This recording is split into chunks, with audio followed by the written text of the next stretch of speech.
All right, what's up, guys? VV back with another video, and in fact, we're back with another green yellow law video. I have to make an admission here of guilt, guys, that this is one of my favorite new leaders by far. It's not even close. And I just did a video on this about a week ago at the time of recording this, and yeah, it's already time for another video, guys.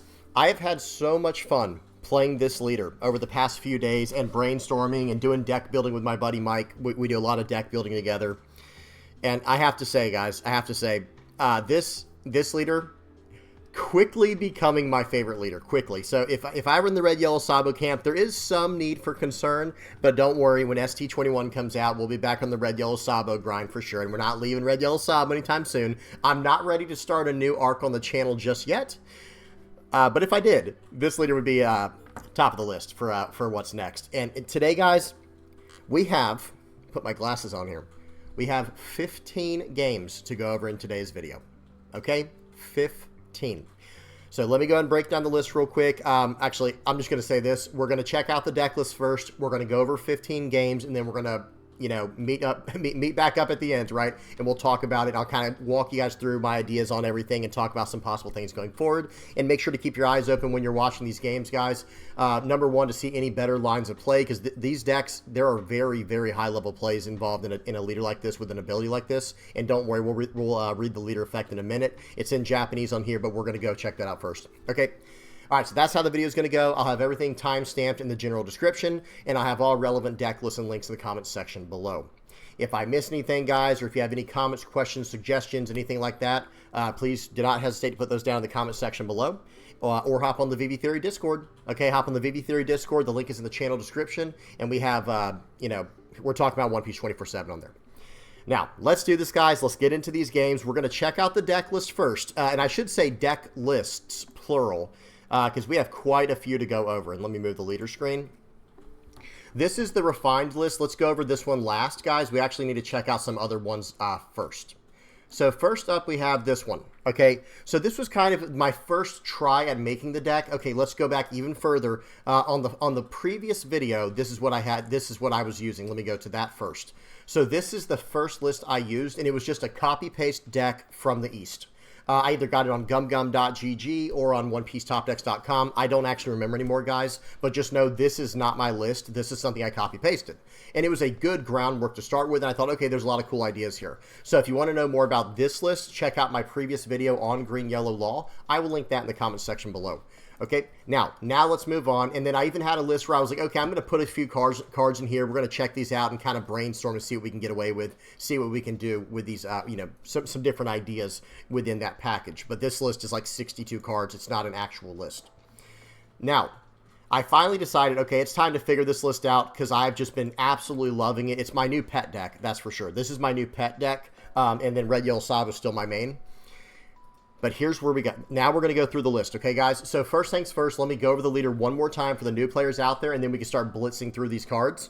Again, guys, if you don't really know too much about this leader, I have to recommend you check out my first video on this leader, which I put out about a week ago, okay? I break down the cards a little more there. We're going to break down some cards today, but I'm going to kind of, you know, go over it a little bit quickly because we have already gone over it before on the channel. So here's the leader. I do need to read this because it's very important. It's a 5,000 power, 4-life leader, okay? 5,000 power, 4 life, Dawn ×1, activate main once per turn. If the total cost of your characters is 5 or more, you can return one of your characters to the hand and then reveal the top card of your life. And if that card is a supernova type card that costs 5 or less, you may play that card. You may play that card, okay? That's very important. You don't have to. That is a huge deal, okay? That is a big deal. And I think you're going to see that in today's games. Now, some cards we have to talk about first because I feel like we don't need to talk about them for the rest of the day. I just think they're staple in the deck. They're how I choose to play it, and we're just going to go over them, and then we'll talk about the tech cards around them. Cavendish is a 4 of. Guys, I had like a golden rule. I had like a cardinal rule when it comes to Cavendish. That's a 3 of in whatever deck you're going to play. That is a 3 of, okay? But in this deck, not so much. This deck in particular, I'm sorry to say it for the people who have to buy some cards, but this is a 4 of in this deck. It is very important, and worst case scenario, it's a 1K counter. Right? Searchable, 1K counter, and it's Cavendish, okay? After that, we're going to talk about this card. I'm not a huge fan of this one. We'll talk about it. For me, I think Eustace Captain Kidd is at least a 2 of, in the list. We'll talk about that more as the games go on. This card is a 4 of. This card is one of the absolute best tempo 5-drops that we have access to in the list. This card, I wish it could be a 3 of, but I would just rather always for sure see it and use it as a 1K counter if I have too many of them. This card, I think, is a 4 of. I just think it is, guys. Then going down here, I think this Jory Bonnie, especially if we're going to be running Eustace Captain Kidd, I think this is a 4 of. It is a card we can cheat out with the Eustace Captain Kidd. It can set our top life card. It can do all kinds of things, and it's a blocker, and it's a 1K counter. This card is outstanding, okay? Then the Searcher, obvious 4 of. There's no questions to be had here. X-Drake. Oh, and Beige. Beige, I think, is a 4 of. Some people might argue against that, but I think this card is actually very important for our leader effect and just making sure to have one card we can pull back to our hand and cheat a card out of our life, right? I think Beige, 4 of. X-Drake, I think, is a 4 of. So, again, some people might disagree with the 2K counter stuff, but the other cards you'd have to convince me of heavily. You'd have to really find a way to convince me that Cavendish, this Bonnie, the Searcher, at least 2 Eustace Kidds, Bonnies, and these Laws. You'd have to really convince me those are not 4 ofs in the deck, or at least like 3 ofs because they're just so important. And then this card. Okay, I like it as a 4 of, but I honestly think it's a 3 of, and we'll talk about that as we go over the course of the game. Having multiples of these to play in a row are very powerful because you don't have to ramp the card out that you put into life. You can just use it to gain life. But here's the thing, guys. As you get better and better running this list, you know what you figure out about this card? If it's still on the board, I can just pull it back to my hand and play it again. I can actually just pull it right back to my hand and play it again if I need to. You know, it depends on the situation and what you're trying to do, but you actually can do that and then just gain a life with it or something along those lines. There's a lot of tricks this card can do, that this leader can do with this card. Okay, so that's kind of where I'm at. Now, this first list, I was trying out as many 3-cost cards as I could. You know, this killer card here, it's a 3-cost 5K. It has on KO, do a top 3 search for a Supernova, right? It could also search up Kid Pirates, but that's not really a thing, right? I mean, I guess it could be technically. There is another 3-cost card that we will look at a little bit later in another version. It's this 3-cost Heat and Wire, so it can search this up, but it's not terrible. I'm just going to say that if I were to run Heat and Wire, it would probably just take the place of this card. And I know they're not the same. I'm just saying. And one thing you're going to notice in this first list here, no odd cards. They're all no even cost cards. They're all odd. 1, 3, 5, 7. And then now I will say Eustace Captain Kidd is technically an 8 cost, but everyone who plays this deck knows Eustace Captain Kidd is a 9-cost card. Like, yeah, it says 8 on there, but if you don't attach a Dawn to him to do the effect, they're just going to run right past him, right? But you can't play him on 8 and do tricks like that. It's not worthless the other way around. But that is something, again, I got to give credit, you know, I got to give a shout out to my buddy Mike. We were saying, you know, this nice 1, 3, 5 curve is really good, but we do make some adjustments as we go on. This, you know, this is something, you know, that I spent a lot of time playtesting this. Me and him both did. Okay, so again, big shout out to my buddy Mike. I know you're listening. That's my deck builder buddy. We always go to each other to bounce thoughts off each other and come up with these really cool ideas for decks, or at least try. We at least try to come up with cool ideas, right?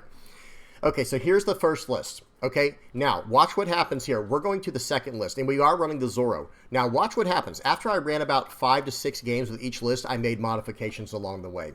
So here's what happened next. Okay, let me go down to the next one. Okay, number 1 here. So there's 5 lists to go over. Notice what happened next. I'm like, you know what? This card's real strong. This card's real strong. And what I ended up doing was giving this card more support in the form of Rosinante and Tashigi. Okay, that was the only major difference here. Now, the cards I took out for it, I'm trying to see off the top of my head. I can't even think of what it is off the top of my head. But I ended up putting in 2 Tashigis and 3 Rosinantes. So again, let's go back. I'm going to try to like take a mental image of this and see what I took out because I can't think of it just seeing it this first time. Okay, so let me see.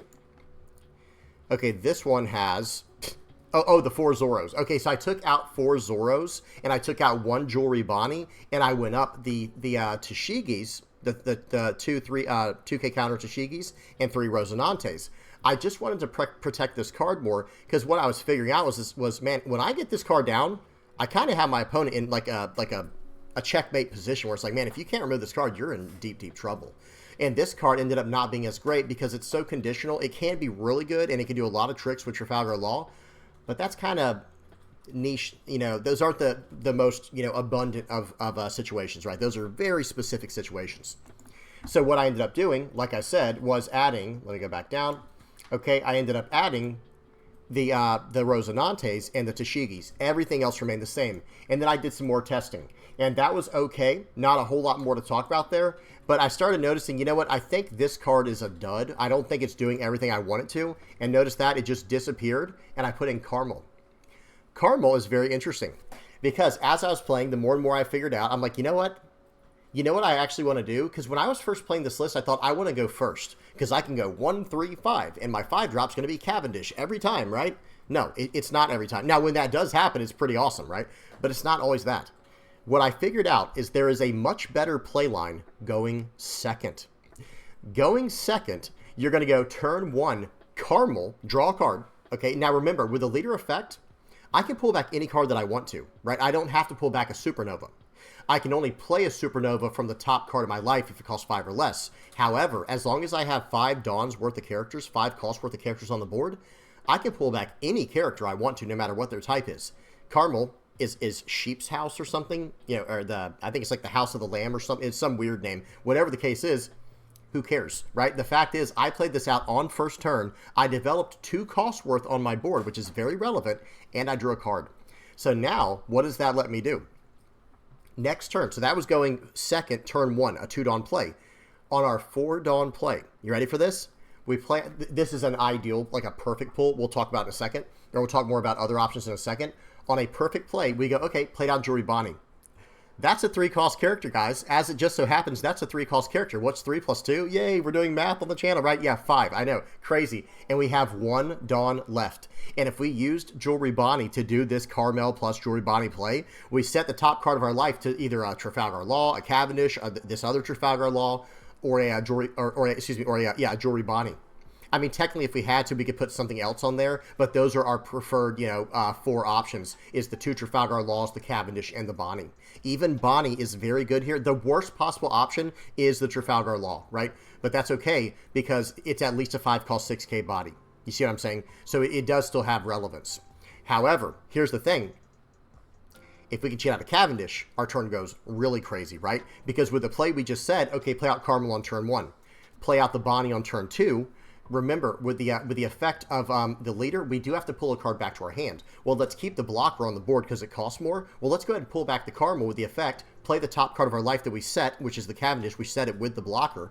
Play out the Cavendish, get 2 Dawn back, replay the Caramel to draw another card, and get another 2-cost body on the board to keep our costs high in case something gets removed. And then we can swing for 6.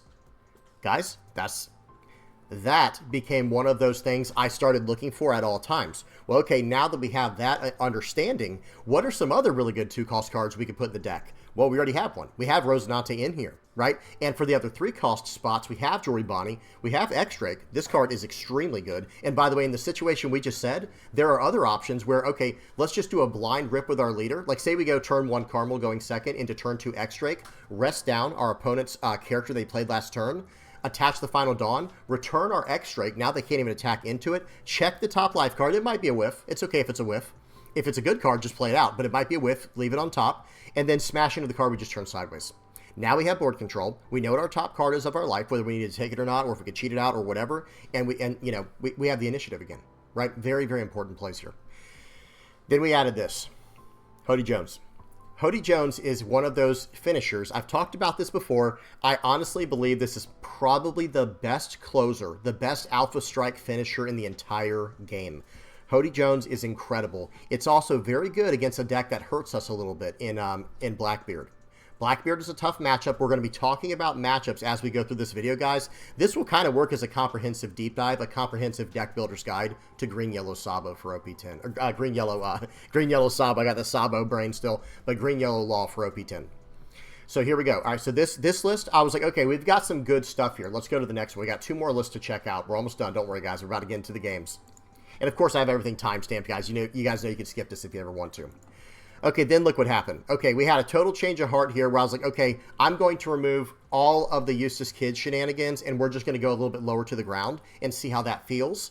It felt okay. And notice I even introduced the 2 Jory Bonnies. I know a lot of people are thinking, like, why would you not run this with Cavendish? It's free. There are so many ways. There are so many possibilities with Jory Bonnie to justify running the card, and it was just a simple matter of what we were trying to do with the deck at first. So I ended up playing this version, and this version was surprisingly good, guys. I'm not going to lie, where I dropped the Eustace Kid completely, and I was like, you know what, this list is actually very high quality, because I'm just slinging in with the Zoros, doing some tricks with Trafalgar Law, taking my own life as aggressively as possible, but then I'm refilling my hand like crazy. However, I did start missing the Eustace Kid. I did try the zero cost event as well, and let me see, then the final list I have to go over, I think this was kind of the best one. Let me see if it's the one I'm thinking of.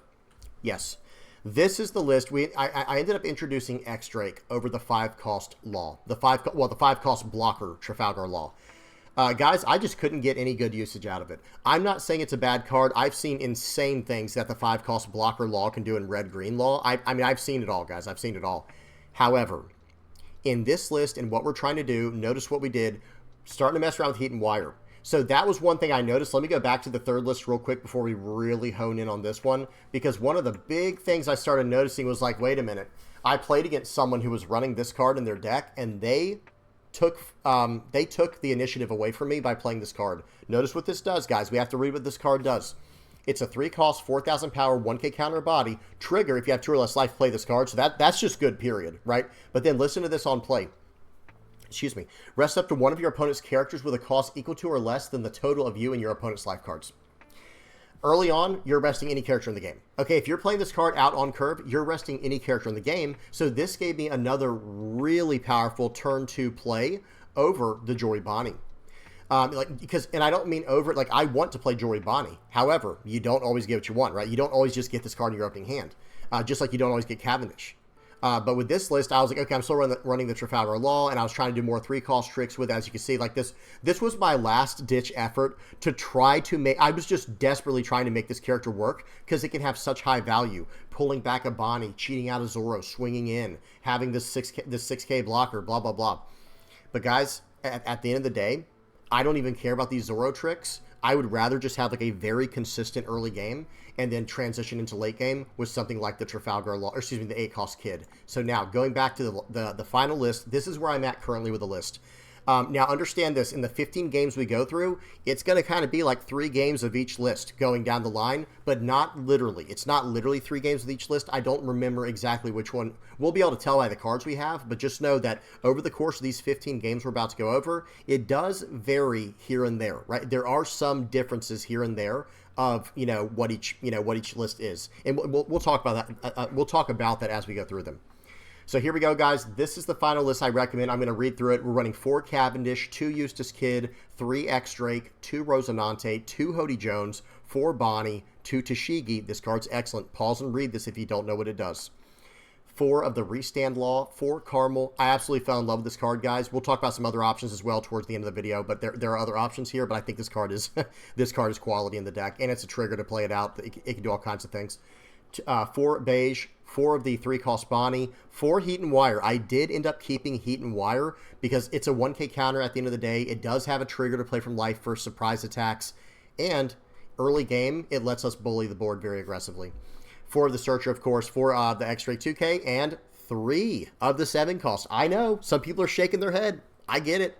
But guys, there are times where I'd rather this card be anything in my hand, anything, than what it is, even just a 1k counter, a 0-cost 3k, a 2k counter, something other than this card. So having 3 of them, with them being searchable, and with our leader effect making it very searchable, where we can keep pulling cards back, and we're drawing out extra cards with Carmel, I do think that 3 is the hot spot for this card. Okay? All right. If you disagree, I understand too, though. I get it. All right, now we're going to get into some games, guys. Let's do this. Let's hop straight into it. I can't wait to show you guys all of these games we have on the sim. So I'm going to pause. Hang on, or I'm going to get this right here. Let me adjust my camera real quick, guys, so I don't have to mess with this anymore. Okay, that's fine. We'll make my head a little smaller for this one. I don't think anyone's going to mind that. Okay, but it does have to be square. It's got to be square. All right, good enough. All right, here's the games we're going to be going through. I'm going to read them real quickly so everybody knows if you want to hop to something in particular, you're going to be able to. We're going through a game of Shanks, Enel, Nico, Robin, Usopp, Blue Doffy, Usopp, Rosinante, Green Yellow Yamato, Usopp, the third one, Reiju, Blackbeard, Nami, Katakuri, Smoker, Purple Luffy, and that's it. Okay, that was 15 anyway. Yeah, okay. All right, here we go, guys. First game up. Let me turn the volume off. Let me get the speed on 2x. Speed 2x, and here we go. Okay, first game up against Shanks. Do I have everything? Let me make sure you guys are good over there. All right, here we go. All right, first game here. So that's an interesting hand. Not my favorite hand. I think I'm considering, no, I was going to say I was considering mulliganing, but I guess we didn't, right? And understand this too, as we go through these games, I think you're going to see my player skill improve over the course of all these games. And as the list gets better and better refined, you're going to start seeing a difference, guys. I think you're really going to start seeing a difference. Okay, so we're going to go first here. I don't know who got to choose to go first or not, guys. The overlay completely hides it. But they're going to go second. We went first. They went second. We're going to play out Kid and Killer, or Killer, excuse me. I keep saying Kid and Killer from the 4-cost red one. But we're going to play out Killer on 3 Dawn. And we did not swing for 5 because their leader could just turn it off. Okay, but now we can attack. We're going to play out the Cavendish. We're going to swing for 6. Okay, we're going to swing for 6. And now, let's see what happens here. Just waiting on our opponent to do a play here. We're going to pass the turn. So there was an idea there to pull back the Killer just to check what our top life was going to be. But that was a little bit too greedy. I would have loved to have played that, but it was just a hair, just a smidge too greedy. Okay, even for me, guys, even for me. They're going to play out a Lucky Roo. They're going to play out another Uda. Let me make sure the speed's good. Yep, we're good. Okay, this is a good start for my opponent. They're really fixing their hand. They're going to go 6 into 5. I have this tempo on the board. I kind of want to keep it, right? But we're going to take, and then we're going to do a top search here for any Supernova card. We grab the Restand Law because I think I had the other cards already in my hand. So how are we going to deal with this Lucky Roo, guys? How are we going to deal with this? Okay, so right here, okay, I've got a play lined up for this guy. Okay, Cavendish, or excuse me, X-Drake, tap your guy down. Okay, pause. Understand what just happened there, guys. That was a wild encounter, what just happened. So I have 7 Dawn for the turn. And I have a Cavendish on the board.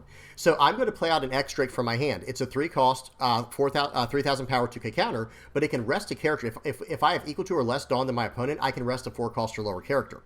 No problem. So we're going to play that out. We're going to rest down the Lucky Roo before he even has the chance to block. Now, we're going to play out the Jewelry Bonnie, taking our top life card, setting it to a 5-cost Supernova card, okay?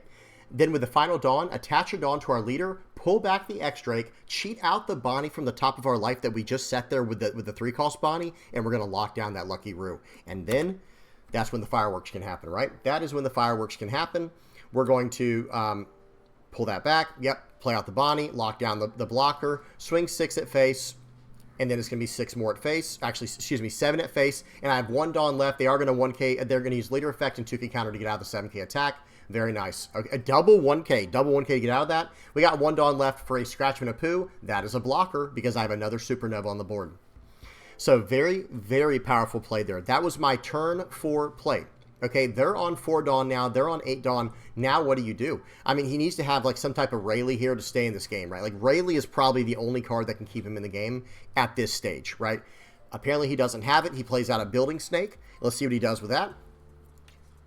He's going to -3 to the Bonnie. He's going to pop the Bonnie, but leaving my Cavendish on the board is very risky. We are going to, I believe we're going to aggressively take this hit here, guys. Actually, we counter out, excuse me. Let me just say this. I think we should have taken that hit aggressively in hindsight because then I could just slam down this Eustace Kid and go from there. So I think that was a little bit of a bad play in my personal opinion.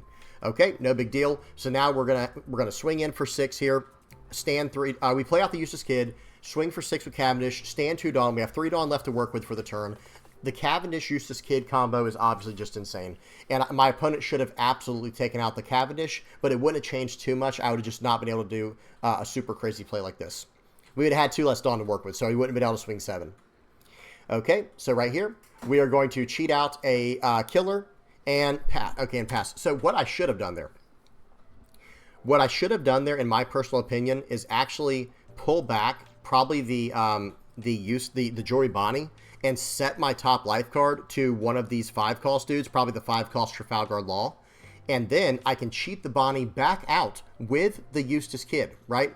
Well, actually, no. Then it's too late to do the trick we want. Okay, we probably couldn't have done anything that crazy, but still, I think there might have been another line of play there, another potential line of play. Okay, here we go. Let's see what my opponent's going to do. We have something for them to try to get through now. We have something for them to try to get through. They have a 10 call Shanks, but we've got 2 blockers. So, yep, that was that attack. That's gone. And now he can swing 8 into 7 with his Newgate, or he could pop my Cavendish, and I think that's the right call. But this guy is very... Okay, he ends up popping the killer. Again, I don't know why he's not scared of Cavendish. I think in his mind, he thinks, I'm going to pop the Cavendish with Lucky Roo. Well, no, you're not, right? That's it. So, as a matter of fact, you're absolutely not going to do that. 5 to 7, we let that bounce. He was just testing the waters or something, right? Okay, we'll go ahead and play out the X-Drake. We will tap down the Lucky Roo. Does this look familiar, guys? This looks pretty familiar to me. Okay, we'll swing for 6 at leader here with I should have swung for 7, I think, but that's okay. We stood 2 Dawn up from that effect. And now, as you can see, I'm slowly making my way around around my hand, trying to figure out, wait, how do I play this deck most optimally? And it was tough, guys. I'm not going to lie. So we put that card in life. We put the Restand Law in life. We're going to attach a Dawn here. We're going to pull back that card. We pull back the Beige to cheat out the Law, restand my Cavendish. Now I can swing for more. I'm going to swing in for 6 into 5, because remember, they already did minus 1,000 to my guy. That's why I should have just swung for 7 anyway. They took a counter out, no problem. And now, yeah, I don't know what they're going to do here, guys. And I don't know what I'm going to do. That's the better question. Wait, what am I going to do here? I'm going to swing for 7. I'm going to swing for 9. I think I'm going to play out the Joy Bonnie and lock down the blocker. But you know what another better option I think would have been here? To lock down a Dawn. If I lock down a Dawn, let me see what I do here. We're gonna replace. We replace the Law. I would actually or lock down the Newgate. There were 3. Okay, there were like 4 extremely relevant targets to lock down there. Dawn, so he can't play any more 10 drops. The 10 drop, because it's a 10 cost 12k. The Newgate, because it can pop my only blocker. Or the Lucky Roo, so I can swing through for lethal next turn. There were so many possibilities there, but I think the Newgate that was probably just as good. So here he goes. This guy's trying to swing in for 5. You can't. You just can't, right? You're going to have to swing with something else first. Okay, let's see what he does. Just waiting on our opponent here to figure out what's going on. You know, guys, people are still trying to figure out how to play against all these new leaders. This is still very early on in OP10 for us in the West. We just got a hold of this like a week or 2 ago now. Okay, so this guy's really deep in the tank. They're trying to figure out what to do. We got this on 2x speed, guys. We are on 2x speed, just trying to, we're just waiting for our opponent to figure out what to do. That's the right play. Swing for 12 into 7. Now, what is he going to do? We still have a 7,000 power body, and he only has 2 relevant bodies on the board that can even really attack. Okay, and we actually have 5,000 power in counter, so we can get out of a 2, 4, 5. We're at 7. We can get out of an 11k attack. We can get out of one 11,000 power attack, but even if he gets rid of my Eustace Kid, you still have to get my final life card, right? You have to get through my final life and then me, and I have the 5k counter. We're basically in a position where I don't think my opponent can do anything. I just don't know what they can do in this situation. There's too much for them to worry about. Okay, so they're going to play out the Usopp. Very nice. They're going to go 7 into 7, but that is not going to do. We're going to give him a 1k counter here. Okay, we get the X-Drake. Or we play out the X-Drake, seems good. Or counter out with the X-Drake, excuse me. All right, then we get a Ezo. So there was a few different plays we could have done here. Let me explain what they are, because I know I messed this up. I remember this game. What I should have done. You ready for this, guys? Play out the Ezo. Okay, play out the Ezo, tap down Lucky Roo. Then put 1 Dawn on my leader and pull the Ezo back to my hand to look at my top life card. And then just play it. Whatever it is, literally play it. Unless it's a 7 cost 9k, then we have to play out the Beige in hand. But then X-Drake will let me tap the other Lucky Roo because we have equal to or less life than our opponent. And so I just tap down both blockers and go face. But that's okay. We messed this one up, but we do get there in the end. 9 into 6. I'm like, go ahead, just use a blocker because I'm ready to I'm just going to tap down the other one with Ezo and just get this over with. Okay, so they get rid of the Cavendish finally. Okay, now we can't even rest the X-Drake to tap down that card. So I pull the last card out of life. Then we tap it down with this, and now we're just going to go everything in 12, excuse me, into 6. And hopefully this goes through, because if it didn't, we were in deep trouble. But it does. They had a stacked hand, but with that card, the Eustace Kid complicates everything. It complicates literally everything, and they wanted to play out a more defensive play with the Lucky Roo and the Usopp. GG to my opponent, but that was a fun one. All right, next up we got a game versus Enel. Uh-oh, looked like it was about to freeze up on me there. There we go. Okay, the volume is off. Let's get the speed on 2x, and here we go, guys. So now we got a game versus Enel. This is definitely a tough matchup, but I think it's pretty doable for what we're trying to do with green-yellow Law. So they attack in. I'm literally just using beige right now to get cards and just set them where I want them, because notice this, I'm going to swing for 6, and I don't really have any kind of crazy play. Okay, I'm going to use the Bonnie here. I'm going to, let me see, I might not use the effect. I think I should. Yeah, nice. Then we can keep putting this Trafalgar Law back, right? Or put the Bonnie, whatever. Put a card there that's going to annoy them. Okay, they play out the Nami. They're going to pop my Bonnie, swing for 5. Okay, well, we don't really have much on the board. We're just going to take it. I'm going down life very aggressively because I need to keep battling. I need to go to the late game against this person with a healthy hand size. I play out the Cavendish. I play out the Searcher, so that way I had more Dawn to work with. That's why I play out the Cavendish first. Now we're going to play out the Capone Gang Beige. We're going to set our top life card, I believe. Let me see something. We're going to attack first. The right call is to attack first. And let's see what he does. He should take this. He does. Any trigger? No trigger. Beige. Put the Law on top. Pull back the 2K counter, play out the Law, pull back the other 2K counter, play out the Bonnie, set my top life card, and we're cooking. Right, guys? We're cooking. This was one of the few games where I did get some very strong interaction with Trafalgar Law. He can't all-in me. He can't go like swing 7, swing 8 or something like that. He can't do that. I mean, he can if he wants, but I mean, that would just, or I think it'd be swing 8, swing 9. Okay, he goes swing 7. Let's see what he does here. Remember, I have 2 blockers on the board. Okay, what do you want to do now? He does this, swing for 6. Okay, well, I'll just block in 1K. Or I might just 2K, actually, yeah, because I don't have a 1K in hand that I want to use. So he's going to play out the double Shirahoshi. Double Shirahoshi, you got it. Play out Eustace Kid. We're going to swing 6 into the character. Standing 2 Dawn, they block. Very nice. Okay. Now, we're going to use the Eustace Kid. But watch this. We're going to attach a Dawn to the leader. We're going to pull back a card. Check my top life. It's nothing, right? I don't need... okay, pause. Understand what just happened there, guys. Understand what just happened there. I just did a leader effect with no life. So I pulled back a card on my board because I have 5 or more cost on the board. And I pulled back one of my cards and then checked my top life card. I don't have any life cards. Oh, well, I just get a Searcher back to my hand and clear up a spot on my board to cheat out this X-Drake to tap down the Shirahoshi. So this is a very, very powerful spot to be in, guys. We're going to go 6 into it. I'm not in a rush. We're good, right? We are completely fine right here. We're going to pass turn. Hey, you can have that Nami. I've got an 8,000 power leader now, right? And you can only attack into it. It's the Eustace Kid. It's not a leader, but you guys know what I mean. If you guys, for those who don't know, if you have a Dawn attached to your Eustace Kid, they can't attack anywhere except into that Eustace Kid. So I have an 8,000 power body they have to get through before they can even go at me. They're going to go 9 into 8. Okay, no big deal. I think we're going to use a blocker here. I want them to swing 10 into 8 now. I want them to load 5 up and go 8. Okay, they load up 3. Okay, well, you can have a 1K counter now. Or a 2K. Honestly, I should just give him a 2K. I kind of like... I wish I had kept the Bonnie, but I've got a Searcher. I can look for it later. Okay, so here we go. We're going to tap that down. Guys, this is Nightmare Town. Like, this is not the place any Enel wants to be in. We'll attach a Dawn to our Eustace Kid. We'll go 9 into the 5. They let it go. 6 into 0. You're not saving that. Play out the Luffy. We will look at some top cards. We will grab a 7 cost 9K. I'm going to pull back the Luffy. I think. Maybe the 2K counter. Yeah, pull back the Luffy. Play out the 9 costs. Set a card to the top of my life. We're going to put... I'm just putting up the other 7 cost 9K there. We don't really need it right now. And we do have a beige if we need to trade it out for tempo.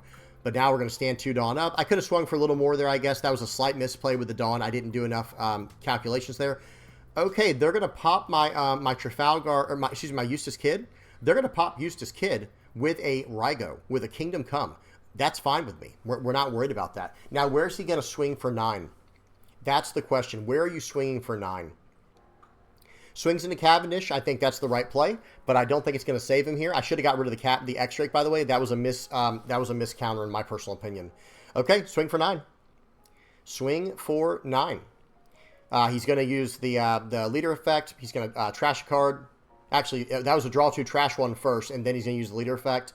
I think it was Basil Hawkins, draw 2, trash 1, and then leader effect. But now, here we go. We're going to swing in for 9. Let's see what he does. We are down to 1 life, so we do have to be very careful here. We have to be very careful. Okay.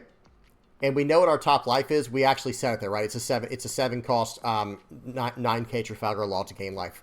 I don't think this guy can get us here. Okay, we're going to swing in for 7. They give me a 2K, 1K. I'll play this. So that was a mistake. Guys, hear me out real quick. That was not intended. I meant to play out the other 5 cost Trafalgar Law. And I remember afterwards thinking, doing this, where you make a mistake, you're just like, dude, why did I do that? I was going to swing for 9.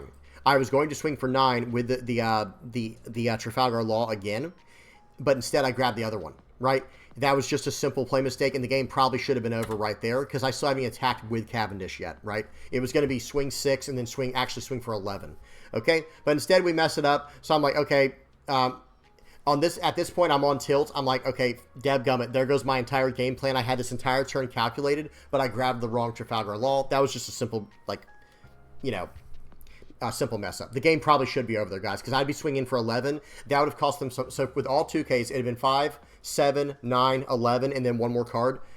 Yeah, I promise you, he has at least one dud in hand. He has at least one brick in hand, so that would have been game over. But that was a simple play mistake. It happens. But we're still okay. We're still actually very okay. They play out a ace. They're going to 10 into that. We're actually going to counter out aggressively. Now he can't even swing in because we could just block with Trafalgar Law. And now we should be able to finish out the game. But hey, that's where those mistakes, they add up. Because what if my opponent starts seeing like all these crazy counters? GG. So as you can see in the hand, guys, they only would have had one, maybe 2K counter in hand. The game would have been over. It was just, again, whoopsie daisy. All right, next game. We got a game versus Nico Robin. Volume is off. Speed 2x. And here we go, guys. All right. So this hand here, hopefully the deck is starting to make sense to people. Right there, that's already my first misplay. Actually, never mind. No, it's not. No, it's not a misplay because look who we're playing against. I don't want to set the top card of my life to a card. I want to lose a card because it's Nico Robin. But okay, here we go. They swing in for 9. We take it. That's fine. It was an X-Drake. We actually didn't get punished at all for the most part. But now we're going to play out another Bonnie, and we're going to set a card to the top. Now what we can do is swing for 5 with our character because we're going to pull that back. Now watch this, guys. We're going to we're going to pull that back, play out the Cavendish. I guess we would have had 3 Dawn, so we could have played her out again. But instead, I'm going to swing 8 and put on some pressure here. Drop them down to 1 life. Their turn. I have a Jory Bonnie blocker. I have a Cavendish. And we're on our 5 Dawn right now. We're on a 5 Dawn turn. Now they're up to 7 because they did ramp. What are they going to do? We'll have to see, right? But they have a lot of cards in hand. They have very aggressively taken life this game. Now, some 7 Dawn plays they can play is probably like the Sanji, the 7-cost Sanji. They can Dawn -1, gets Rush, and taps down a character. But I have a blocker. So if they want to go at face, by all means. Okay, now with the leader, 2K countering out seems like the right call here. Now they have 6 Dawn left, and they ramped up to 8. They're going to trash my top life card with the Nico Robin. And I should have probably played around that, guys. Let's talk about that. Hang on 1 second. Oh, wait, I did. I only had 2 life, so the Nico Robin didn't matter. So never mind. That was completely fine. I thought they trashed the top card of my life with Nico Robin. Okay, so they play out the Nico Robin. They only have 6 Dawn left, so let's see what happens now. We're going to play out Trafalgar Law, the 7 drop. We put the card we want on top of our deck, or on top of our life, rather, and attach a free Dawn to our leader because he's Supernova. Now we're going to attack. We don't have any good card to pull back. So one thing you need to check, one thing you really need to consider when you're doing this, when you're playing this deck, is sometimes there are not good targets to pull back, and that's where the 1 and 2 cost targets are just so massive. Like with your Cavendish plays, with stuff like that, having little 1 cost and 2 cost cards is just so good. And it was in this game that I think I realized that the killer card in my hand, I was like, okay, all of a sudden I don't like this card very much anymore because it doesn't have a counter. I can't play it out for 1 or 2. It's just kind of counterintuitive to what I'm doing. We're able to stand up the Cavendish with the Law because we cheated that out with the effect there, with the leader effect and the everything that just happened there. Now we're going to swing for 7, swing for 6, and then we're going to play out the Jory Bonnie. They're down to 1 life. All their cards are gone. They're going to play out a Bonnie, pop my blocker. They go back up to 2 life with the Yamato, and swing for 5 with. Now remember, this is swinging for 5 with Banish. So I would rather give him a 2K counter here or a 1K or something like that. I would rather not take this hit. I don't want to just lose a card for any reason because this next hit coming through, I had to make sure I could get out of that. I thought they were going to go 7 into it. They left the Dawn active. You know what that means. You know what that means when they leave a Dawn active. All right, here we go. Looks like we're going to swing for maybe 9 first. Yeah, 9 at face. I'm actually threatening lethal, right? I'm saying, hey, you want to give me a Gum Gum Giant here, or how do you want to do this? Okay, they get a Frankie trigger. That's less than ideal, right? That's less than ideal. Okay, so right here we are going to... I'm trying to figure out the best way to do this to get some kind of value from my Cavendish, and it's just not adding up, guys. But that's okay. We'll figure it out right here. All right, so we attach a Dawn to the leader because we're going to have to use an effect for that more than likely. So we're going to swing for 9. They're going to Gum Gum Giant. They're going to use and trash an ace, and then one can counter out of that. Now they have no more Dawn left. So what we should do here, we can swing in for 6 with our Cavendish. Restand. So, okay, did you see that, guys? Played out the restand Law to restand my 9k attack. Swinging with Cavendish to get 2 Dawn active so I can swing for 8 and then 9. Okay, we swing for 8. Does it go through? Any triggers? No triggers. GG. The only thing that could have really saved them there was some type of trigger activation. But hey, if they survived there, we would have been in trouble. Nico Robin, guys. Nico Robin is no joke. All right, next game. We got a game versus Blue-Black Usopp. The first of 3 games against Usopp, I saw a lot of these guys on the sim. A lot of people playing Usopp, trying to figure it out. And it's a pretty cool leader. But I will say this. Being a bunch of 5-cost characters, it does help our matchup into blue, like blue, and even Usopp in this case. Like, you know, for like Doffy, they're going to typically bounce back a bunch of 4-cost characters. And with Usopp, they can pop 4 with their Zoro, but they can't really do anything with 5 except push it back with Kairos. And it's like, okay, I mean, hey, if you push it back to my hand, all of my 5-cost cards you're pushing back to my hand have insanely powerful on-play effects. And I can push them into my life, cheat them out, do all kinds of crazy stuff, right? So I do think this might be a natural counter to blue. We'll have to see what happens. So right here, guys, I'm just going absolutely as wide as possible on the board. Hang on, we have to go back because I was just yapping. All right, back to the beginning of this turn. So they went first. Okay, turn 1, they played out the stage. Turn 2, they're playing out an Idio and swinging for 6 into me. I played Carmel on turn 1 for my 2-Dawn play. They're swinging in for 6. I take it, and watch this, guys. Time for the fireworks, I guess. I missed everything. So right here, we're going to play out a Rosinante. We're going to play out a Beige. We're going to put the card we want at the top of our life. It's a Cavendish. We're going to pull back the Beige, play out the top card, which is Cavendish, get 2 more Dawn, swing for 6, play out a Searcher Luffy, grabbing a 2k counter, play out another Searcher Luffy, grabbing a 7-cost 9k. That was nice, guys. That was a pretty ideal spot to be in. If you see your opponent do that, there is cause for concern, right? We're entering into the red zone there mentally. Like, we're starting to see red. This is not good. Okay, you know, warning flags everywhere. They have a full board on their turn 2. So here we go.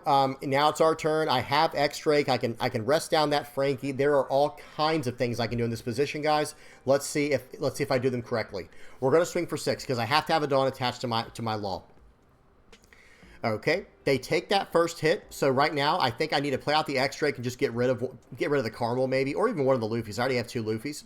Let's see what happens though. We might be waiting on my opponent to do something. I don't know if they got a trigger or what, or maybe I'm just trying to figure it out. Yeah, I think what I need to do is, okay, okay, here we go. So we revealed the top card just to pull back a card so we didn't have to lose any card advantage. I'm going to pause. Okay, there's a lot that needs to be said there. I didn't like my play lines. So what I ended up doing there was using my leader effect, revealing a Cavendish, leaving it on top. You don't have to play the card on top. But I pulled back a card and cleared up a space on the board. I pulled back a Searcher. Now I'm going to play out a 5-cost Bonnie, lock down one of their Dawn, and then I'm going to swing in with my Cavendish, standing 2 more Dawn, and I have more things I can do now, potentially. Okay, looks like I'm just going to replace that Luffy with another one just to get some card draw. I get a 2k counter, and now it's my opponent's turn. So we were 1 Dawn off from like a really, really strong, perfect play there, but we couldn't quite get there. And there might have been a better play line as well.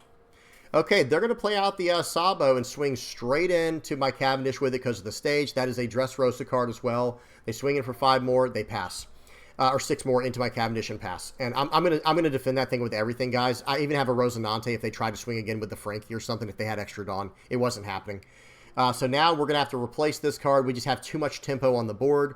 We're going to attach a Dawn to the Cavendish. We swing 7 into the Sabo. He blocks with an Idio. Now we're going to do shenanigans here. Pull this back, standing up. So we had set a Trafalgar Law to our life with the 7-cost Trafalgar Law. The restand Law was set there by the 7-cost life Law. And now, guess what? We're pulling back Searchers, getting card advantage, playing out the restand Law to swing in extra with a Cavendish. We've gained 4 Dawn this turn, guys. What is he going to do now? Good question. Your guess is as good as mine. We eat up that card, and we still have more attacks. We don't even have any space on the room, or any more space or room on the board. So it's going to be swing 7, swing 9. I don't have anything for this guy. I don't have anything else to do. There's no room left on the board to play. They aggressively counter out of that. They're hanging on to that Frankie for dear life, guys. I don't know what's going on hanging on to that Frankie this long. I would rather stay at 2 life in that situation, maybe. I don't know. Or at least, or maybe go down to 0 if they were going to take it. Okay, so they do a Leo search. They grab Rebecca. They grab Kairos. Let's see what they choose to do. They get a Bartolomeo blocker. Let's see what they do. They push back a restand Law. Not recommended. Let me tell you right now, that was not recommended. 6 and a 6. Okay, here, you know, here's a 1K counter, or a 2, maybe just here's a 2K, because I think the game might be over now. They swing in for 9 into my 6K. I'm just going to block out. And now here we go, guys. We have the restand Law, like you already know. Let's go swing 9. It's going to be 9s on 9s on 9s, guys. 9s on 9s on 9s. They take that, they block it with a Frankie, draw a card, get a blocker back, but it just doesn't matter. Play out the Luffy, play out the Beige, set my top life card to the restand Law, and now we're going to swing for 9 with the Cavendish, standing the 2 Dawn we had. Yeah. Yeah, I don't know what to say, guys. It's just, in that position, there's nothing they can do. It does get to that point, guys. If they can't start removing my board as quickly as possible, bad news bears. Bad news bears. All right, now we got a game versus Blue Doffy, guys. That's right. I tried to put as many matchups in here as possible. There was one matchup that just evaded me because not many people are playing it right now that I wanted, and it was against Lucci. Lucci, from what I've been told, is a pretty big counter to this deck, but from what I understand in OP10, I don't think that's exactly the most popular tournament deck right now. So who knows? Maybe we can dodge it, or maybe we can find some tech against it. All right, whatever the case is. So they start off with a Sengoku. They slam down a Boa Hancock. Blind rip off the top. Must be nice. They go in, set their top 3 cards, and yeah, they swing in for 8. We take it. So now we're going to go 6 into the Boa. I want to get cards from my opponent's hand. I don't want them to just sit on a huge card hand. We're going to play out the Joy Bonnie. We're not going to do the effect. I think I should have, though. There's no reason not to do the effect as long as I can reset a life to my hand, or to the top of my life, right? So hear me out. What I'm trying to say is this. Okay, I should have used the Joy Bonnie just to draw the top card of my life, as long as I can put a life card back there, and I have 3 options in my hand. So here we go. They're going to swing 7 into 5. They play out a Jinbei. Actually, excuse me, was that a blind rip? Was that another blind rip we're dealing with here? No, they did set that with the Boa Hancock. Never mind. So the blind rip Boa set up everything you see here. They pull back their... They play out a she had a Jinbei with their leader effect. Pull back a Sengoku. Play out the Trafalgar Law with the Jinbei. Excuse me, that's how they pulled back the Sengoku and bounce back my 3-cost blocker. I go 2K, 1K counter out of it. Okay, and I use the Bonnie because that card's not going to do a ton of... it's not going to be great into this matchup. Let me just say that. Okay, what do we do? What do we do here, guys? We're going to go 8 into 5. I did 8 instead of 7 in case they chose to block and 2K counter out with the Boa Hancock. Instead, it would have been a 2K plus 1K or 2K, 2K. Okay, I pulled something out there to play out the Cavendish. Hang on, let me see something real quick, guys. Let me go back. I pulled the card back. Okay, and I see a Beige is on top of my life. I'm just doing that for card advantage. Now, if they hit me with a pudding, that will not be good. Okay, if they hit me with a pudding, I do have 7 cards in hand. It's not the craziest pudding I've ever seen, but I'd rather not get hit with a pudding. Let's just say that. Okay, and that's why I aggressively countered out of the first attack that you guys saw when I went 2K, 1K. Okay, here they're going to go 7 into 5. I guess we are going to take this. That is ill-advised, guys, against Doffy, because, like I said, one pudding can just absolutely win the game for them. But right here, we've got a decent play I think we can do. We're going to play out the Trafalgar Law. We're going to put a restand Law into our life. And watch this. We're going to swing in first. Now remember, when you use the leader effect, you have to make sure you can pull a card back you want to pull back. So I play out the Searcher Luffy first. Now I'm going to pull that card back to my hand and play out the other card, the restand Law. Now we're going in for 7. He blocks it. Okay, well now I have a target to go into. Actually, what just happened? That was odd. Did you guys see that? Hang on a second. So I swung in, I block, or I swing in, they block, and then I pass turn. Excuse me. Then I just passed turn. I didn't want him to attack into my Cavendish. I don't know why. That was a mistake, and I got absolutely punished for it. So Gravity Blade there is going to take out both my characters. I don't know why I didn't do that, guys, because I was going to swing in with the Cavendish, stand up 2 Dawn, and then play out the Luffy. Right? Just play out the Luffy and you know, draw more cards, because he's not going to bottom deck the 1 cost over the 2 5 costs. So just a strict play mistake, but that's okay. It is what it is. So we're going to go 9 into 5. There's no reason to save that card. We're going to play out a Luffy. There we go. Now we're talking. We get another of the 9 cost 5Ks here, I think. Unless I want a 2K, but yeah, I don't recommend that. And here we go. Play that card out. Let's see what we get from it. We'll probably play out a Bonnie. Maybe lock down some Dawn or something. We'll have to see what happens. Okay, it looks like I might play out the blocker. I do like that as well. Okay, so we'll swing in for 6. Because we can play out the Rosinante as well. Yeah. But I think we should swing first. We'll do that. Pull this card out. And now no interaction there with that Law. And that's one of the reasons, guys, so hear me out. That's one of the reasons I don't like that Trafalgar Law, is when I'm trying to do leader tricks, it doesn't always work out perfectly unless I just have an insane board where I'm just, it almost becomes like a win more card. But with it being a blocker, that's very, very relevant right now. Okay, so here we go. They don't have a whole lot on the board now, but neither do we, right? We only have one blocker, but at the same time, let's see what happens here. I think I'm about to get hit with a pudding, guys. I feel like it's about that time of the game where I get hit with a pudding. Yep, they hit me with a pudding. I got decent cards back, 4 1Ks, but I have a blocker. I have my 1 card left in my life, but I do have a Eustace Kid. Eustace Kid might be the saving grace here that I need. He's going to come in for 7. Yep, I think we're just going to... Okay, he's going to push back a card now. Let's see what he pushes back. He pushes itself back. Probably need to push back my 1 cost. Oh, he pushes back his own card to get some card advantage and then passes with 3 blockers. Now, I did have enough to get out of those attacks if I needed to, but I'm so glad he didn't attack. Now we're coming in for 9. Now we're coming in for 9, and we're down to 0 life. That's fine with me, because watch what happens next, guys. We are going to play out a Eustace Kid, and we're about to have some more blockers. We're about to have some more blockers, guys. Let me attach a Dawn to my Trafalgar Law, because I do want to pull back this Luffy. I'll swing for 6 first. Let's see what he does. Probably just blocking 1K or 2K. Yep, that's fine. Okay, and then I'm going to play out the the Eustace Kid. Pull back the Luffy with my leader effect. No other effective part of it. And then cheat out the Rosinante. Pass turn. Guys, I have as good a board as I can have right now. The only thing that can really hurt me right here is a Red Rock. Not a Gravity Blade. Gravity Blade, see, okay, he has Gravity Blade. That doesn't hurt me at all. That's an 8,000 power body, guys. That's an 8,000 power body. 7 into 8, I think the guy needs... Well, okay, that's fine. He just swung into it to cheat a card out. I was going to say, dude, that's not how it works. But hey, now we got some bad news for this guy, right? I don't have to rush anything, but I'm going to go 9 at face here because his board also doesn't matter to me anymore. He's going to give me blockers now. He's like, oh, okay, yep, I figured it out. That I'm going to be riding this card to victory, right? This Eustace Kid here, this is the... Okay, against certain matchups, if they don't have their answer in hand, this card will just win you a game. I'm talking about the 8-cost green Eustace Kid. Okay, I'm trying to do a little bit of math here. I think I should search first, whatever. We play out the blocker. Oh, I like the Bonnie. I like the Bonnie locking down a Dawn. Now they can't even play something like a 10-cost Kaido. Now they can't even drop 10-cost Kaido. I swing in for 6. They give me double. I don't understand that. They should have blocked and then gave a 1K, but that's okay. I don't think it matters at this point. Okay, Perfume Femur. That's pretty good. They're going to go 13 into 8, cheating out that card. We can't save it. Like you notice, I'm doing the counting. I'm like, wait, we only got 5. We can only get to 13. Okay, I can't get through it. Swing for 5. We are going to 1K counter out. And here we go, guys. Yeah, this is rough. This is rough for my opponent. They're going to give up. But just know this, we're all in.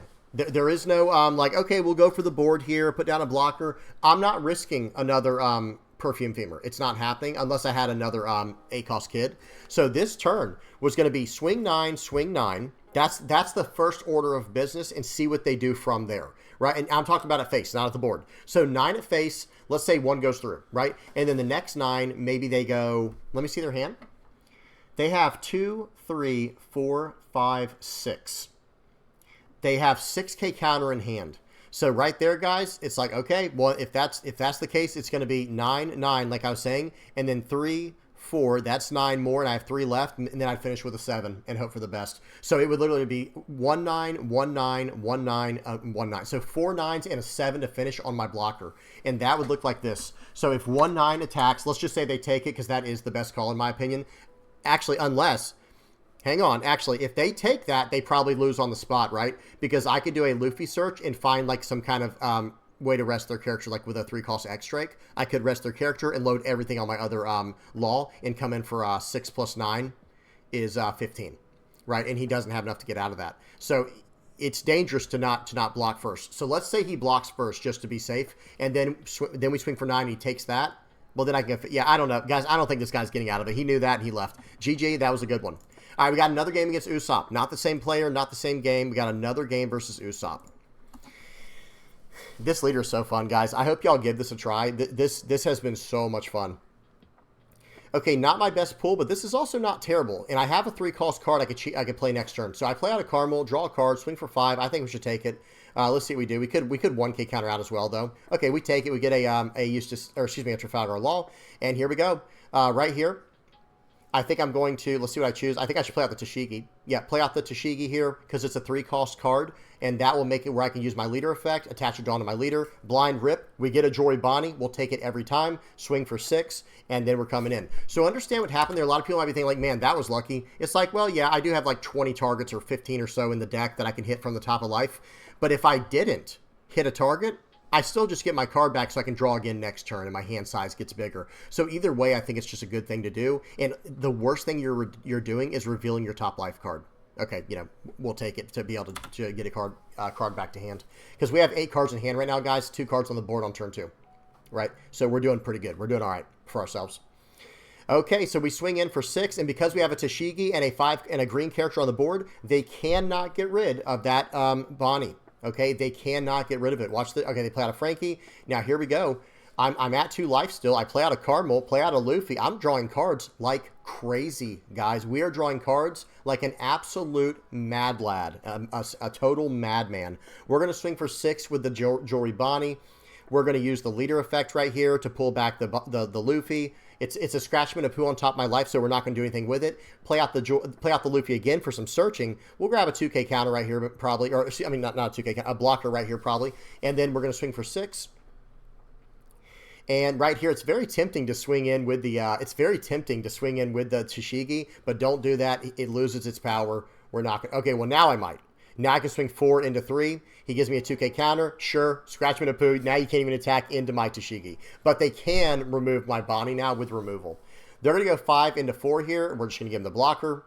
And here we go. They're going to play out the Rebecca. They're going to play out a Cavendish. And then a Frankie. Very interesting. Swinging 6 into 4. Okay, I think we should just let this go, honestly.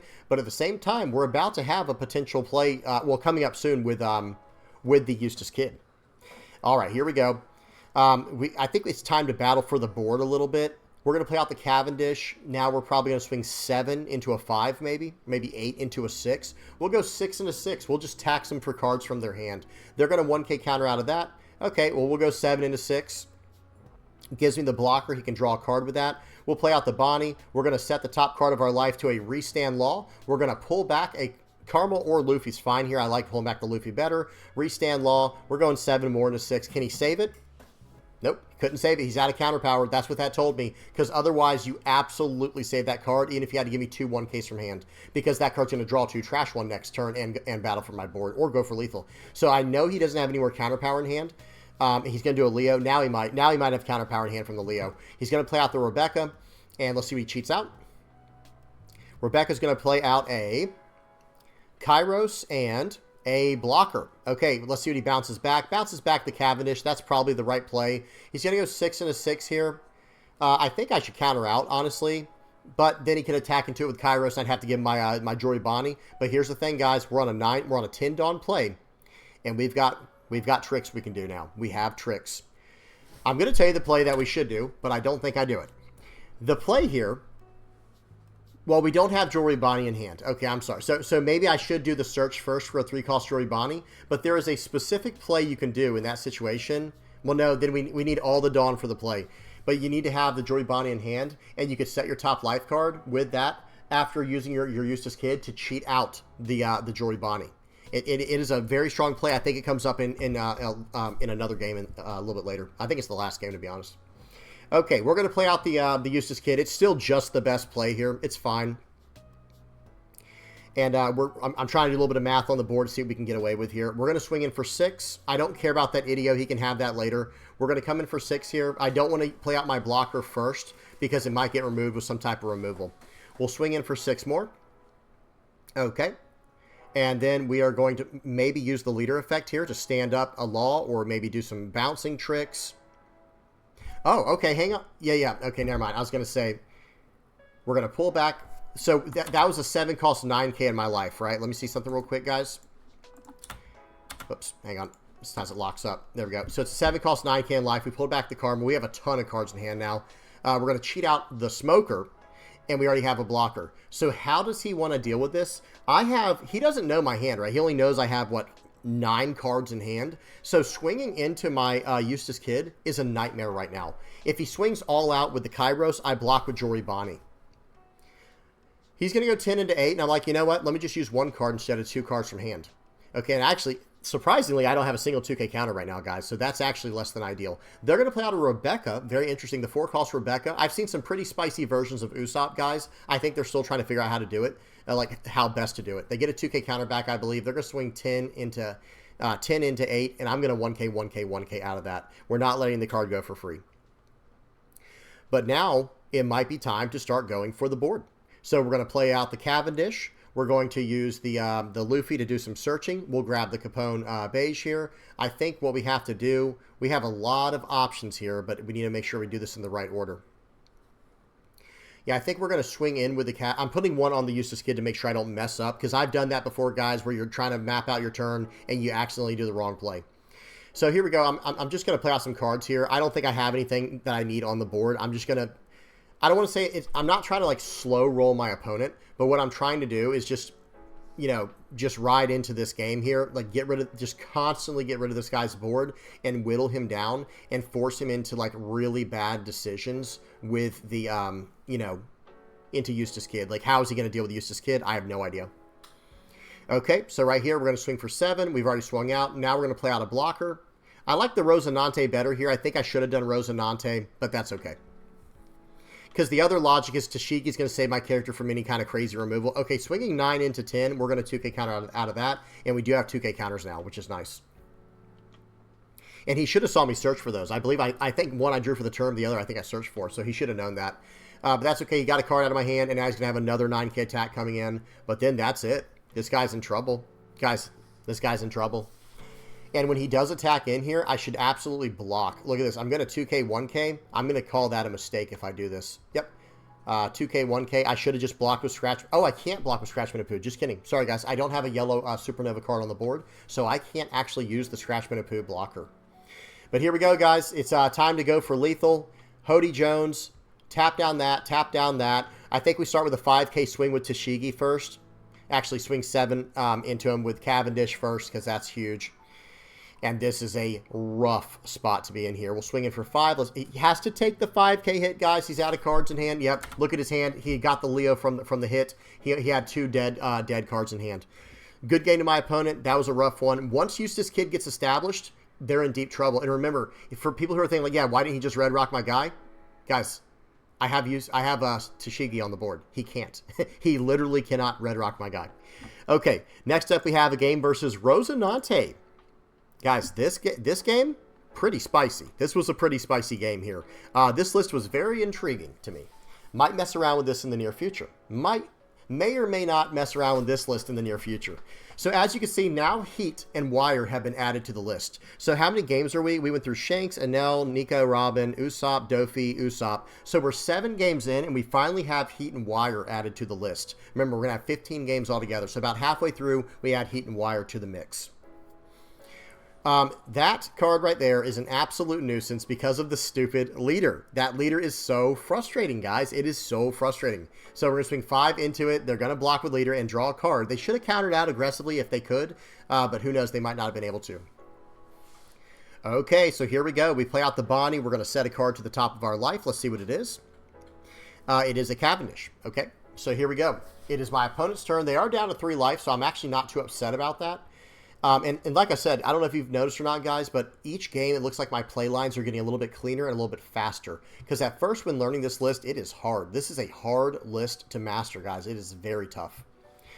Okay, what are we going to do? We're going to play out the Heat and Wire. We're going to tap down the Smoker, and let's see what happens next.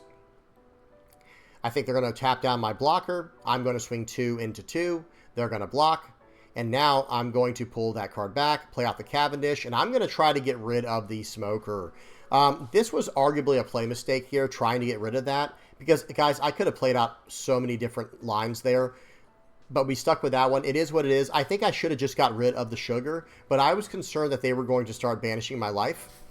Why? Why am I concerned with it? You know what I mean? It's one of those situations where it's like, is it that big of a deal? Probably not. It's probably not a big deal. They're going to grab blade my what was that they just... Oh, the Cavendish. They grab Blade, Gum Gum Red Rock, my Cavendish off the board. Okay, we play out the 7-cost Luffy. Every time they swing in, okay, fine. That play right there is disgusting, guys, where they can just keep locking down my characters. All right, now hear me out. This is where things get good, though. I'm going to, with 7 Dawn left, I'm going to play out the 7-cost 9K Trafalgar Law, set a Jory Bonnie to the top of my life, attach a Dawn for free to my leader. I'm going to pull back my Searcher, cheat out my top life card. I'm going to lock down the Smoker. Sugar doesn't matter if she's tapped down or not, guys. Like, don't let that trick you. Don't let the rulings trick you. Sugar doesn't care if she's tapped down or not. At least if I'm not mistaken. I'll have to reread the card again, but I'm 99% sure that Sugar, like the rest effect, is just afterwards. So we lock down the Smoker. That's the bigger threat anyway. I don't care. I don't really care too much about Sugar. Then they drop down Eustace Kid. And it's like, okay, all right, all of a sudden I am kind of concerned. I am kind of concerned again. It's like, okay, dang it. But that's okay. All right, let's see what they do here.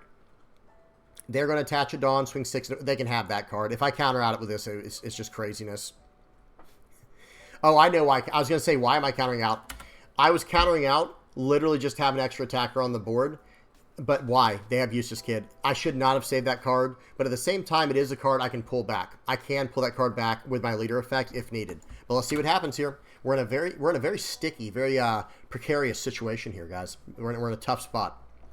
We are at 10 Dawn now. We can start attacking into this Eustace Kid. Let's see what happens here. He has a leader to block with and everything. There's no real good way to deal with this, but that's okay. Because I think playing out the other Trafalgar Law is the best play here. Okay, so we swing in for 10. They're going to 2K, 1K. Okay, that was pretty aggressive there. Right here, we're going to swing for 10 more. Yeah, I just don't think I should have countered out of that one card. I think I should have done this whole turn differently. So what I should have done there, guys, is rinse and repeat last turn, play out my Searcher Luffy to cycle through cards, then play out my my 7-cost 9K Law, putting another Bonnie at top of life, and then, you know, doing total rinse and repeat of last turn, and now I've just time warped a turn ahead, and all I lose is the 4,000 power body. You know, like, basically, who cares? You know what I mean? Who cares? Okay, we'll swing for 5 into face. And now we're going to play out the Bonnie, tapping down the Smoker. And what do they want to do? They're going to use their Sugar now to rest down my 4,000 power guide. Okay, now if they come in, if they attack into it, I'll probably let it go. Because now I have a pretty decent board. Okay, they stand and Dawn is active with Smoker. Let's see what they choose to do here. They're going to cheat out their Doflamingo, set their top 5 cards, attach a Dawn to the Eustace Kid, and go from there. All right, let's see what they do now. They're probably just going to go 7 into something here. 5 into 4. Yeah, I should just let this go. Please don't use beige. I'm like talking to the previous version of myself, like the past version of myself. Please don't use beige. Okay, we didn't use beige. You love to see it. Another Jory Bonnie. We do take those. We do, in fact, take those. We're gonna test the waters here. 9 into 8. He has 2 cards in hand. Are they both 2Ks? I doubt it, but who knows? You never know. They block with the leader and take it. Okay, now let's do a top search. We're going to grab a restand Law here, maybe. Or no, a 2K counter I like a lot more. I like the 2K counter a lot better. Okay, and right here, yeah, please. Here we go. Now I'm starting to do things the right way. This whole turn would have been so much crazier for me if I had just done that. Just played out the 7-cost 9K Law for the turn before. I just think it would have been such a better play. He gives me a blocker. I'm going to pull back the Luffy. We get out the card we set there, and we're going to lock down... Yeah, I was going to say, why would I lock down the Sugar? Let me see something, guys. We're actually going to go back to the Sugar and pause it. So notice the on opponent's turn, once per turn, when your opponent plays a character card, if your leader is of the Don Quixote Pirates, rest up to one of your opponent's characters, then rest this card. So you rest their character, then rest the card. So even if the card's already rested, it doesn't actually matter, right? It can still do the effect and then attempt to rest itself and fail. But the other part has already happened. Okay, so we're going to swing in. I don't know what just happened there. We swung in for 6. Oh, we swung 6 into face because he doesn't have a Dawn attached to his guy, maybe? I'm not sure what just happened. Hang on, let's go back real quick. Okay. Oh, the turn passed. Okay, I saw a card go to the graveyard and went to his hand. I thought it was going to the trash. It was going to his hand from the top of the deck. Okay, guys, my board is insane. He only has 3 potentially relevant attacks here. Swinging in for 7. Okay, now I'm definitely getting out of this one, right? We're going 2K to get out of this, or 2K 1K, whatever. There's no way we're letting him get through with that one. But guys, think about it. I had a 2K, 2K, 1K. I had 6,000 power counter in hand, right? So even if he goes 6-4, he can go 9-10. I'm getting out of one of the attacks no matter what. So he couldn't really go all in there. And that's why this turn I locked down his Eustace Kid instead of the Smoker. Just to be safe. Okay, 6 into 6 here. I think I should save it because there's nothing more he can attack with, right? We'll 2K counter to get out of that. He's going to attach it on there and there. And here we go. It's time to just go at the board. 9s into 8s. He'll probably be able to get out of one. Yeah, I was going to say, I bet he has at least one 2K counter. All right, we're going 9 into 8. These are just free, guys. These are just free attacks. 10 is probably a better idea here, I guess. I guess 10 would have been a better call there, actually, to get more cards out of hand. But now it's just going to be all 8s. It was going to be... So my idea was just go 9, 9, and then literally all 8s. All 8s, all day. Okay, well, now he's definitely done. Right, we'll go 7. That'll get both cards out of hand if he had it, and then that's it. GG to my opponent, but that was definitely at the end there. That was a little sloppy. It should have been swing 10, then 7, 7, 7, and the rest. Good game to my opponent. That was a fun one. Really, really interesting deck there with Green-Blue Rosinante. All right, here we go, guys. I'll try to pick up the pace. We've got a lot of games to go through today. All right, first up... They're going to be going. This is against Green Yellow Yamato. They're going first. We're going to play out a Luffy searcher. We're going to get Eustace Kid this game. Eustace Kid is going to be pretty important for us here, guys. We play out another Luffy searcher. Grab a 5-cost Rosinante, 5-cost Joy Bunny. I can't even. I was looking at the Rosinante when I saw that. They swing it for 8. We're going to take it. That's kind of how this matchup goes. It is what it is. A 3-cost blocker here in the place of Heat and Wire would have been way better. We're going to talk about other things to consider once we get to the end of the video. We'll play out Heat and Wire. We're going to attach a Dawn. We're going to pull a card out here. We're actually just going to play this beige, guys, right from the top of life to keep our cost at 5 on the board. And we'll set a card to the top of life that doesn't matter to us. Your turn. We don't care. Because if he attacks in this turn, we're going to lose it anyway, unless he attacks for a little bit, then we're going to counter out anyway. And being at an odd number of life versus a double attack leader, it's kind of where we want to be at. Okay, let's see what they choose to do here. Let me make sure the volume is off and the speed is on 2x. All right, we are good to go. So Hiyori's going to set the top card of their life. They play out a Shirahoshi. They're going to swing for 6. We really need to counter out of this, to be honest. But guys, we don't have any 2K counters. We're going to give them a 5-cost, or excuse me, we're going to give them the X-Drake, and we're going to give them the Trafalgar Law, because we have 2 of those still. Okay, here we go. I wanted to keep that life. Let's see if it was worth it. I don't know if it was necessarily worth it. Let's start off with the search here, and then I think we need to play out a Cavendish. In my personal opinion, Cavendish seems good here. Okay, I don't know why I wouldn't search first, guys. I just don't get it. We'll play this. We're going to pull back a 2K counter, and we're not going to play our top life card for, for safety reasons. And then we're going to swing in for 6. They get a Kikinojo. We'll play out a Rosinante. That was less than ideal. This whole game has gone less than ideal, I will say. Like I feel like my opponent really has me in a spot that I don't want to be in. And I don't know, again, I don't know if some of these plays have been most optimal after playing out the list. Because after you play this list like 20, 30, 40, 50 times, the plays you watch yourself do in the past are like, oh my goodness, what was I thinking? What kind of play was that, dude? But we're getting there, guys. We're learning the play lines. That's what these videos are all about. How are we doing on time? Yeah, I had a feeling this is probably going to be like an hour and a half to 2 hour long video, guys. Just bear with me. We got to get through this. We got to get through these games. This is a very fun leader to play. They swing for 8. They swing for 7. They did that backwards. We're not letting him have that, well, okay, now it didn't matter. We have 0 life, so we took the one, block out the other, and here we go. Okay, but we did save our Cavendish, so we're going to swing 6 into 6. If he wants to gain a life, be my guest. We swing it with Cavendish to stand 2 Dawn, and now we can attach a Dawn to our Eustace Kid. We can attack 6 into 6 more. Let's see what happens. Probably give me a blocker here, maybe the Shirahoshi. No, he just counters out. We're going to cheat out the Rosinante. We're going to use leader effect to pull back the Luffy, and my opponent's turn. This is a tough spot to be in, guys. I'm not gonna sugarcoat it. This is not a good spot for me to be in, but this is the best chance we have of winning the game. They're gonna play out a Shirahoshi. That lets me just go, whew, wipe the sweat from my brow there. That could have been ugly. That could have been ugly. They're going to attach the 2 Dawn for free with their leader effect after playing the Shirahoshi to Kikinojo. They're going to go 11 into 8. Well, that is an odd number into an even, so we can do an easy 2K to get out of this, and we will. And now they only can swing in for 9 more, or 10 if they put it on the blocker. They're going to go 9 into 8 here. And I don't have any 2K counters left, so maybe I should have blocked out of the other one instead of this one. Because right now I'm starting to hit myself like, why did I do that? Why did I do that? But we're going to 2K 1K to get out of it. I want to save my blocker. I think it's the right play. It might not be, but I just think that's the right play in this situation. We're going to play out a Luffy. Here we go. Play out a Luffy. We'll grab a 2K counter. We are desperately searching for 2K counters, but that blocker was also very attractive as well. However, if they have Hody Jones, it wouldn't matter anyway. But Rosinante, just like Sugar, can, Rosinante is just like Sugar, right? Where, like, even if the card is rested, you can do its effect. As long as your character's rested, of course. We're going to grab the 7 cost 9K. That's kind of decent here, but maybe not in this situation. So right here, we're going to go 6 and a 6, the usual. Yep. We stand up our 2 Dawn. We still have an entire turn left of a play.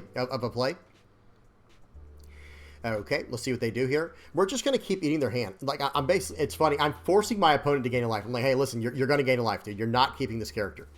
So we're going to swing 6 and a 6 here. Let's see what they do. They eventually are going to let this card go, right? They can't just keep defending, because eventually I'm going to swing in with the Captain Kid, right? Okay, well, now we can swing 6 of life. Let's see what he does. Now we can swing 9 with the Eustace Kid.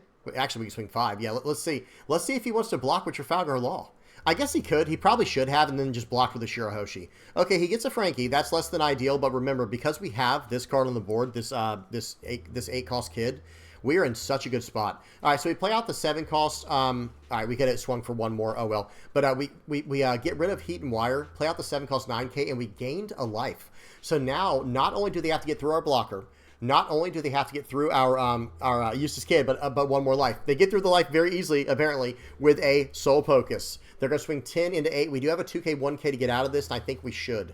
Actually, we could block and bait them to attack in, right? We probably should have blocked with the Rosinante and baited them to attack in with the Trafalgar Law, maybe, because they could still use their leader effect to attach to. But at the same time, I wouldn't recommend it there.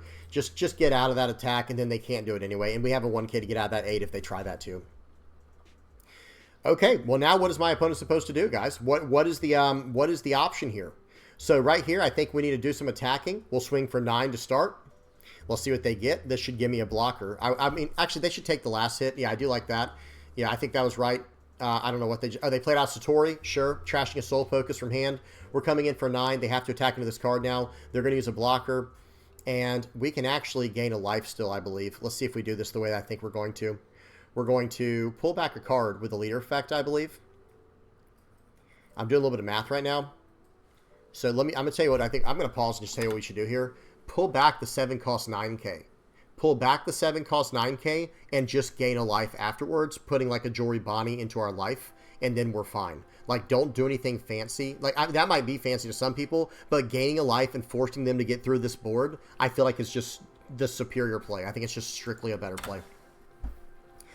Okay, but let's see. I'm trying to do the math here. We're going to go 7 in. Maybe we're going to try to go for lethal. I don't know what the idea is here. But if he blocks for that Trafalgar Law, you better believe we're going in for, what, 12 or whatever that is. 12 or 13 with leader. He's got a 0 cost to get out of that. Very nice. Now we're going to play out the... yeah, this is not the right play. But hey, we'll get there in some way. In like some way, shape, or form. We'll swing in for 8 now. See if he can get out of this one. If he gives me the blocker, we pretty much know it's over, right?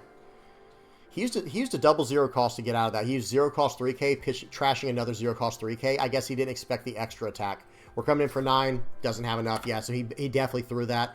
He had Hody Jones the entire game, I bet, guys. But it doesn't matter because of Rosinante. I can just get out of the one big attack. Good game to my opponent. But yeah, the deck is performing very, very well so far, guys. Okay, so that was against Yamato. Now we got another game. A third game against Usopp. Okay, we got a third game against Usopp. And let me just kind of, let me go. Volumes off, speeds on 2x. Here we go. And we still got 1, 2, 3, 4, 5, 6 more games, guys. I told you we had a lot of games to get through today. Okay, they're going to play out Leo to start. We went first. No turn 1 drop for us. That's okay. I guess we could have gone beige. That would have probably been a good call, but we didn't. But we didn't do that. Play out the Caramel and draw a card with that. And now we're going to be able to play out a Bonnie next turn with some tempo and just, you know, kind of lock him down a little bit. Or we could play out Heat and Wire. Heat and Wire is a real choice here. Oh, very nice. So we got a Caramel there, guys. We got a Caramel from our trigger, and it can pop a 2 or less. It doesn't draw a card on play from the trigger, but it does pop a 2 or less. Because the on-play effect is your turn only, for those who are not aware. But that's still really good for us. So now we can tap down this oh, man. Okay, so we're about to punish our opponent severely. I guess not punish. I don't know if that's the right word for it.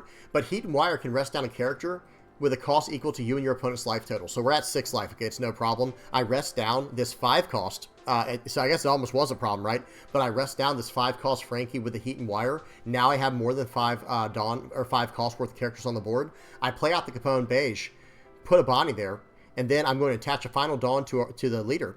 Right? We're going to attach a final Dawn to the leader, smash in the face, use leader effect to pull back the Beige, and lock down the Frankie for good. Well, at least for now. You know, lock him down for a good minute here. Yep, so that guy's locked down. I'm coming in for 6 at face. They 2k counter out, and now it's my opponent's turn. Okay, they're going to play out a one-legged toy soldier. Seems good. They're going to pop my Jory Bonnie. Yep. They have to use a one-legged toy soldier just to pop 5-cost characters in this deck, guys, or like Suru or something if they're running a few Surus, because 5 Dawn is a very awkward cost in the game right now. Okay, we're going to play out the 7-cost Law on tempo, guys. Now we're going to... Okay, let me pause and explain what else is going on here. I put a 3-cost Zoro into life, and then I'm going to pull back a Caramel, and then I'm going to play out the 3-cost Zoro that was on top of life, put there by the 7-cost 9k. It's coming in for 5, leader's coming in for 5, or 6 actually, and then it's my opponent's turn. Very aggressive, guys. Very aggressive. They 2k counter out of the 6k. They take the 5k hit, and it's my opponent's turn. I've got a big boy on the board. I've got a big boy on the board.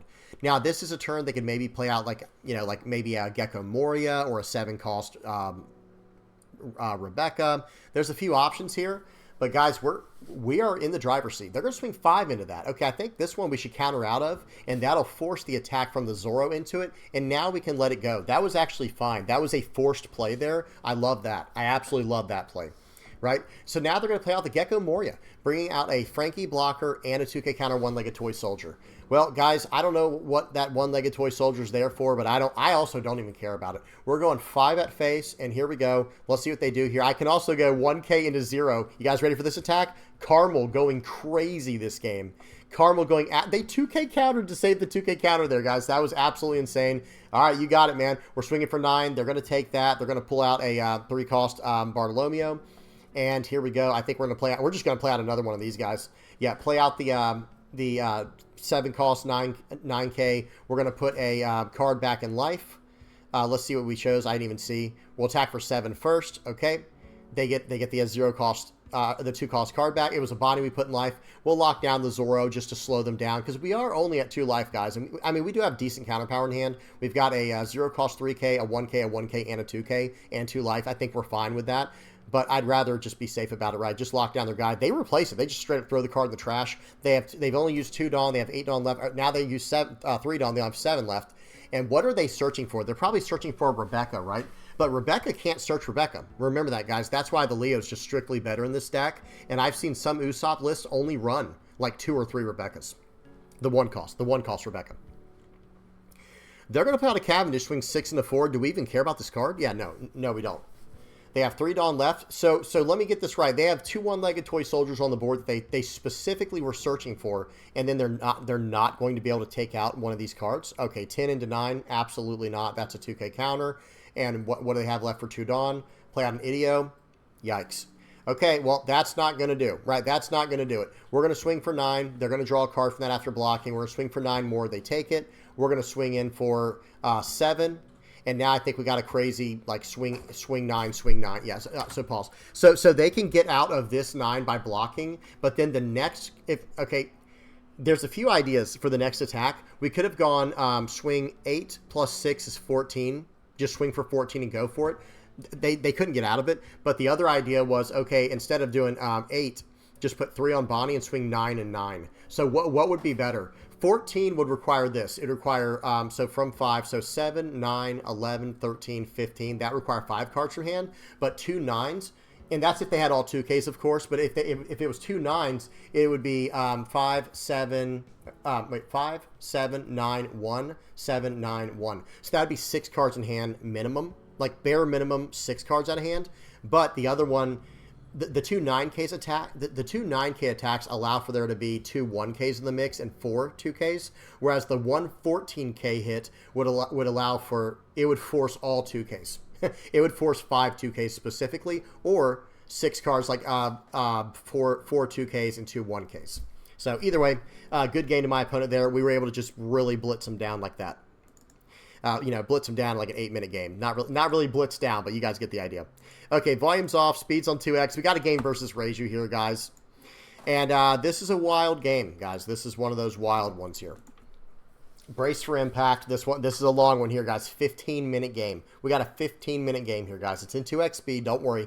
They play out the Sanji. They have the stage. They trash the Ikiji. We play out a Carmel. And their turn 2 now is, you know, 3 Dawn. They're going to do all this. They did a bunch of searching with Sanji. I think they might have whiffed one of those searches, it looks like. Maybe, maybe not. And then we're going to play out the Bonnie here. We're going to set our top life card with that, and we play out the Carmel. So this is the start you want, guys. I mean, the only thing that could have been better in this situation is if we had Cavendish, but we don't, so oh well. So but Joey Bonnie, that's the second best option, right? Now, with this play right here, we went going second, turn 1 Carmel, draw a card. Turn 2, play out the Bonnie, set our top life card with 1 Dawn left attached to our leader, pull back the Carmel, cheat out the card that we put there with the other Bonnie. It's the other Bonnie. We're going to lock them down to only 4 Dawn next turn. And we have blitzed the board. We are down to 2 life, but we have sacrificed much for this kind of tempo, right? We've sacrificed a bunch, but it was for this tempo. It pays off big time. We have 8 Dawns worth of characters on turn 2 going second.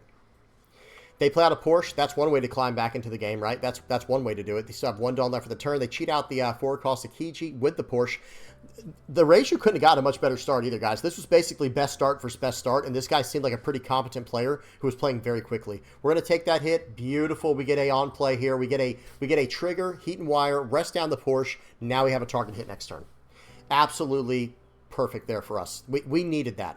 Let's just be honest, guys. We needed that. Okay, we're going to go 7 into 5 here. Let's see what he wants to do. He could gives me 2K, 1K. I'm not complaining. Okay, well, swing 5 into it.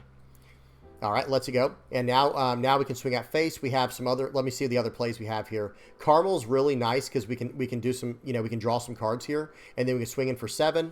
We'll go 7 into 7.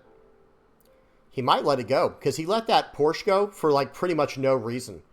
Okay, he did have a 1K counter, so now we're going to look at our top life card. It's a 2K counter. We're not going to play it. We just use leader effect to see what our top life card. It's a 2K counter. We have that knowledge now in case he tries to go for lethal here.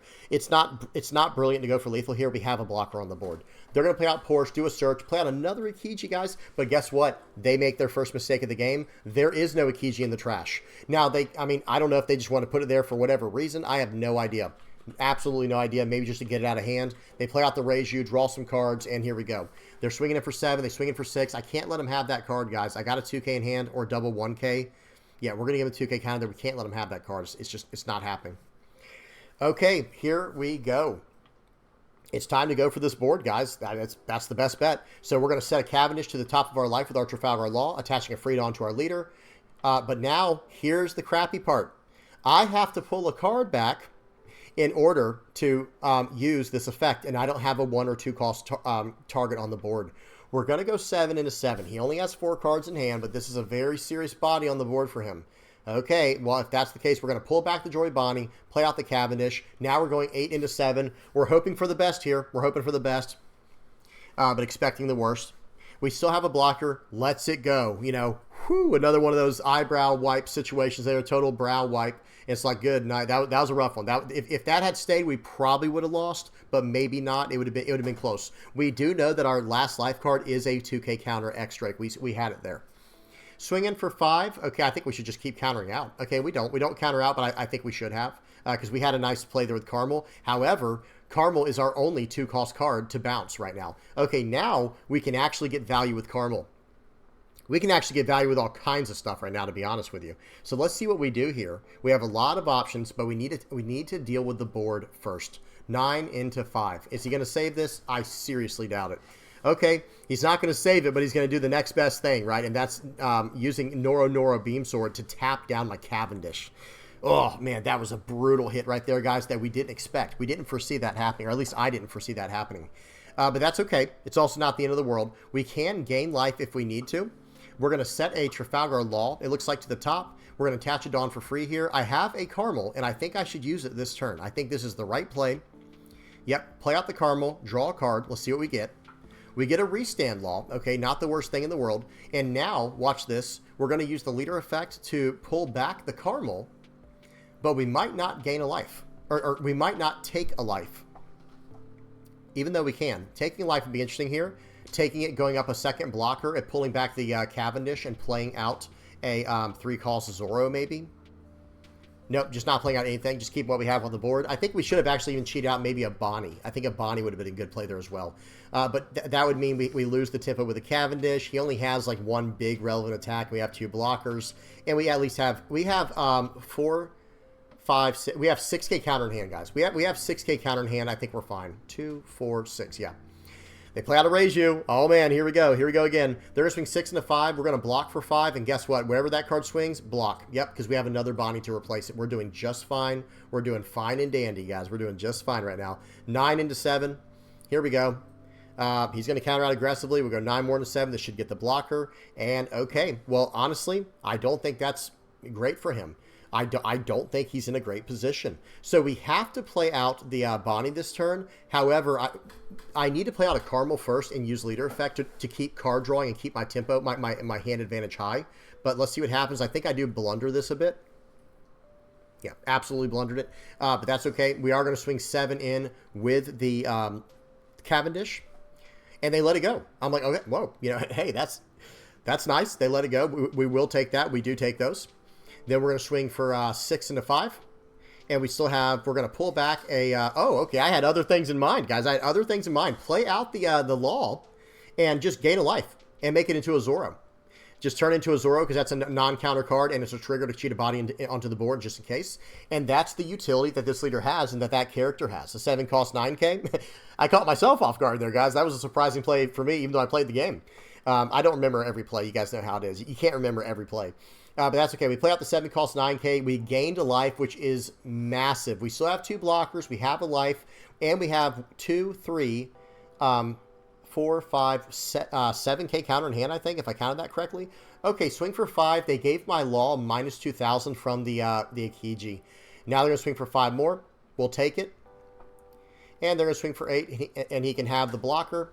And now what? Guys, this game, and we just got another one. We just got another 7 cost 9K. We'll take it every time. This game keeps getting worse and worse for my opponent. The game keeps getting worse and worse and worse, and we keep gaining life. We keep out-tempoing him. He just used 2K counter. He just used a 2K counter there, guys. We might go for lethal. There's a world where we actually go for lethal here. Yeah, 7 at face. I don't know if this guy can survive. Okay, go for 9. Hey, let's see what we do here. I think I should go for 7. I'm going to explain another play we had access to, by the way. Swing for 5, he 1K counters out. Perfect. Swing for 7. This would take basically his whole hand. And we see a Sora on the board, guys. We know he's limited in draw power. Okay, now we're going to swing for we're going to pull this card back. Oh, bust out the restand Law. You love to see it. Okay, swinging for 7 more. Oh, it's over now. There's no way he's surviving now, right, guys? Swing for 7, swing for 9, swing for 11. Beautiful. Okay, so apparently that's just all the different play lines you can have with this deck, guys. I had an entirely different winning play line in my head, but that one worked out completely fine because realistically, how much 2K counter can he have? We've already seen a bunch of it, you know what I mean? So it's like, hey, if it works, it works, right? Okay, next game. Next game, we got a game against Blackbeard. Some people might be wondering, well, how does this deck play against Blackbeard? Well, I'll tell you one thing. That card that I just highlighted, Hody Jones, it's real good against Blackbeard. I'll be the first one to tell you. Hody Jones, real strong against Blackbeard. Real strong. Okay, so we're going to play out a Luffy on turn 1. They did not use their leader effect turn 1. It's not normal to. That's very, like, it's not easy to do that. Turn 1 going first, just use your leader effect. That is rough, right? And we did get fortunate to get a double Luffy search here, but I would have used my beige if I only had a Luffy and a beige. I would have done whatever I can. You need to get as much on-play information as possible early on against Blackbeard, against Marshall D. Teach, because he's going to shut you down for the rest of the game. He's going to swing it for 5 here. We're going to take very aggressively. He should be trashing a card from his hand here to shut us down, and he does. He trashes a black spiral. And we're going to swing 2 into 1. Does he want to save this card? I seriously doubt it. We're going to swing for 6 into 5. Let's see what he does. And I think we're just going to slam down 3 cost blocker. We're going to pull back. We pull back the Luffy. We revealed the top card. It was not a Supernova card. The only downside to Heat and Wire in this deck is it is a Kid Pirates card. It is not a Supernova. So I think the card is still worth running, by the way, but it is not a Supernova card, unfortunately. But here's the thing. When he attacks in, that card is on play, and we will have 2 or less life, so it's coming into play. Notice it on the right side of the screen, guys. Pause and read it. That's coming into play now. And we will be on our 6th Dawn turn next turn, so let's see what he chooses to do. Again, I have a little board here for him. Okay, swing 6 into 5. Well, we know what it is. We're going to take it. That's information that we gathered through our leader effect. And now we have a very healthy board. He plays out a Laboon. Guys, the next card, I think I'm going to draw it. I'm going to get very fortunate here and draw an X-Drake, if I'm not mistaken. Watch this, guys. X-Drake and Hody Jones. There he is. That X-Drake and Hody Jones is so good into this matchup. Like, you want to keep that Laboon? It's going to cost you everything. And you're not going to, by the way. Like the chances of him keeping this Laboon are just basically 0. He would have to give me both cards left in his hand. He had 1 card left in his hand. I just don't think he has it. I'm calling a bluff right now, guys. I'm saying he doesn't have it because he's trashing a card every turn to stop me.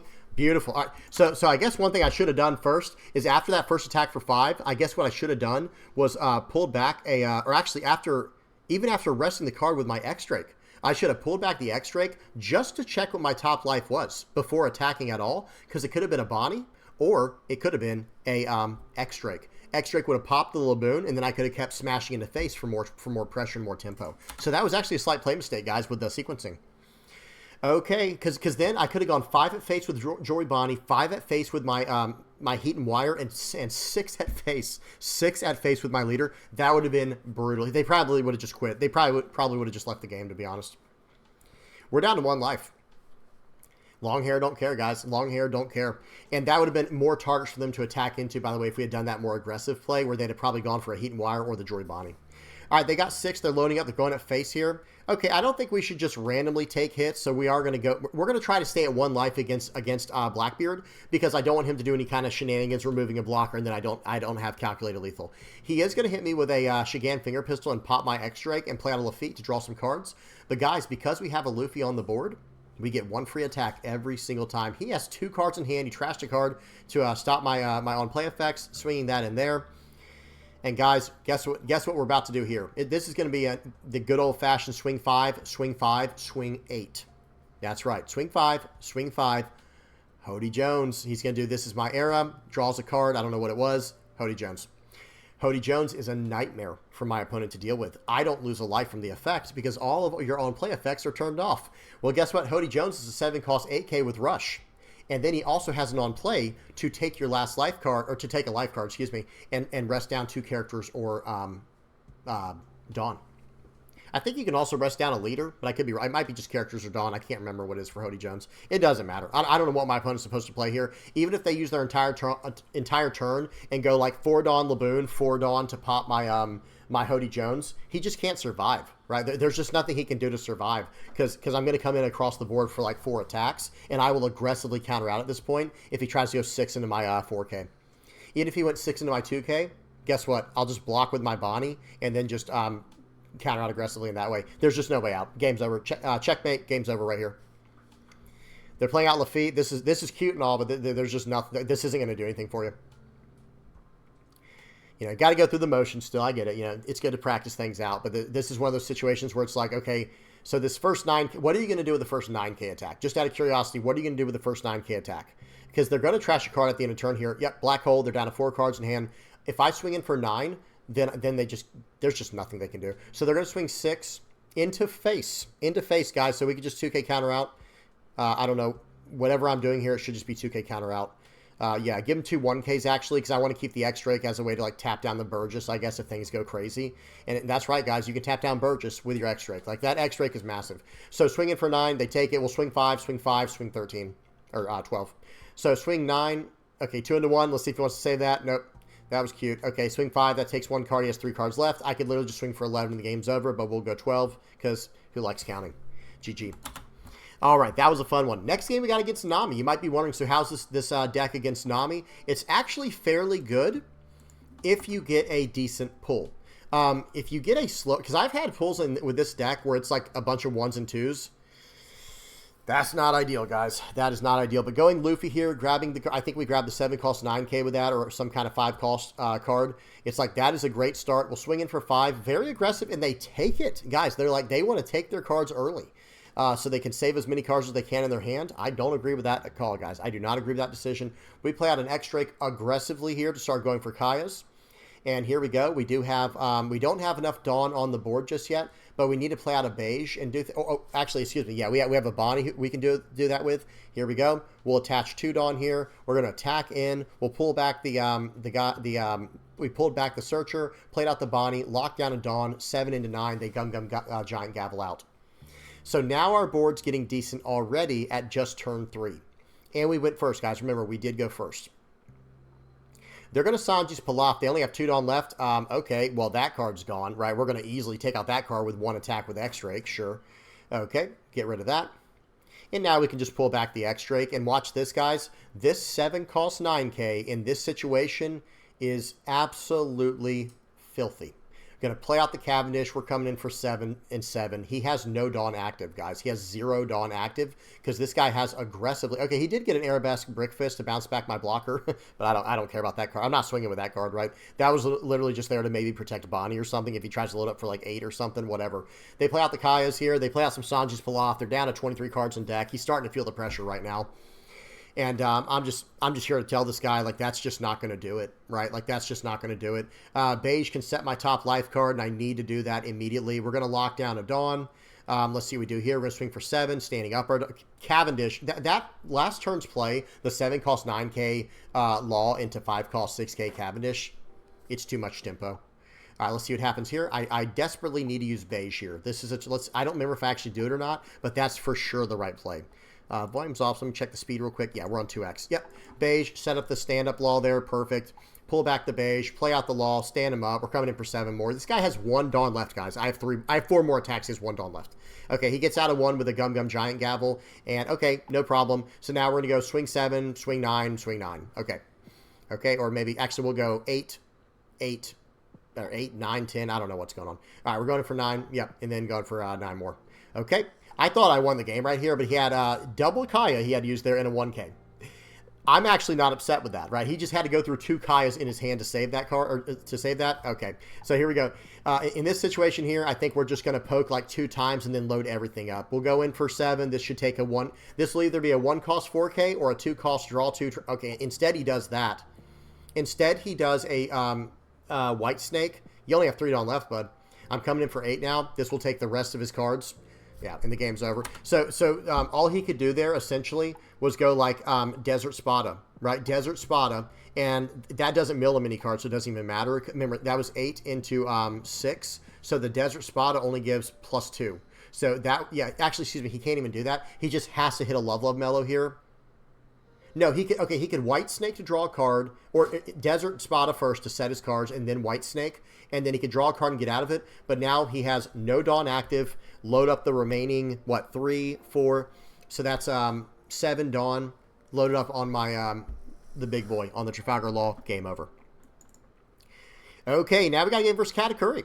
Guys, I tried to include every matchup, I promise, man. I was sniping for the Lucchis yesterday because I heard that, again, I heard that's like a pretty rough matchup for us as Lucci because it can just clear everything, right? But at the same time, I at least wanted to try it and see how it was.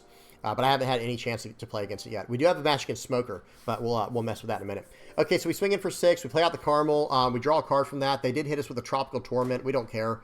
Yeah, we just don't care, guys. We're going to lose life so aggressively, it's going to hurt.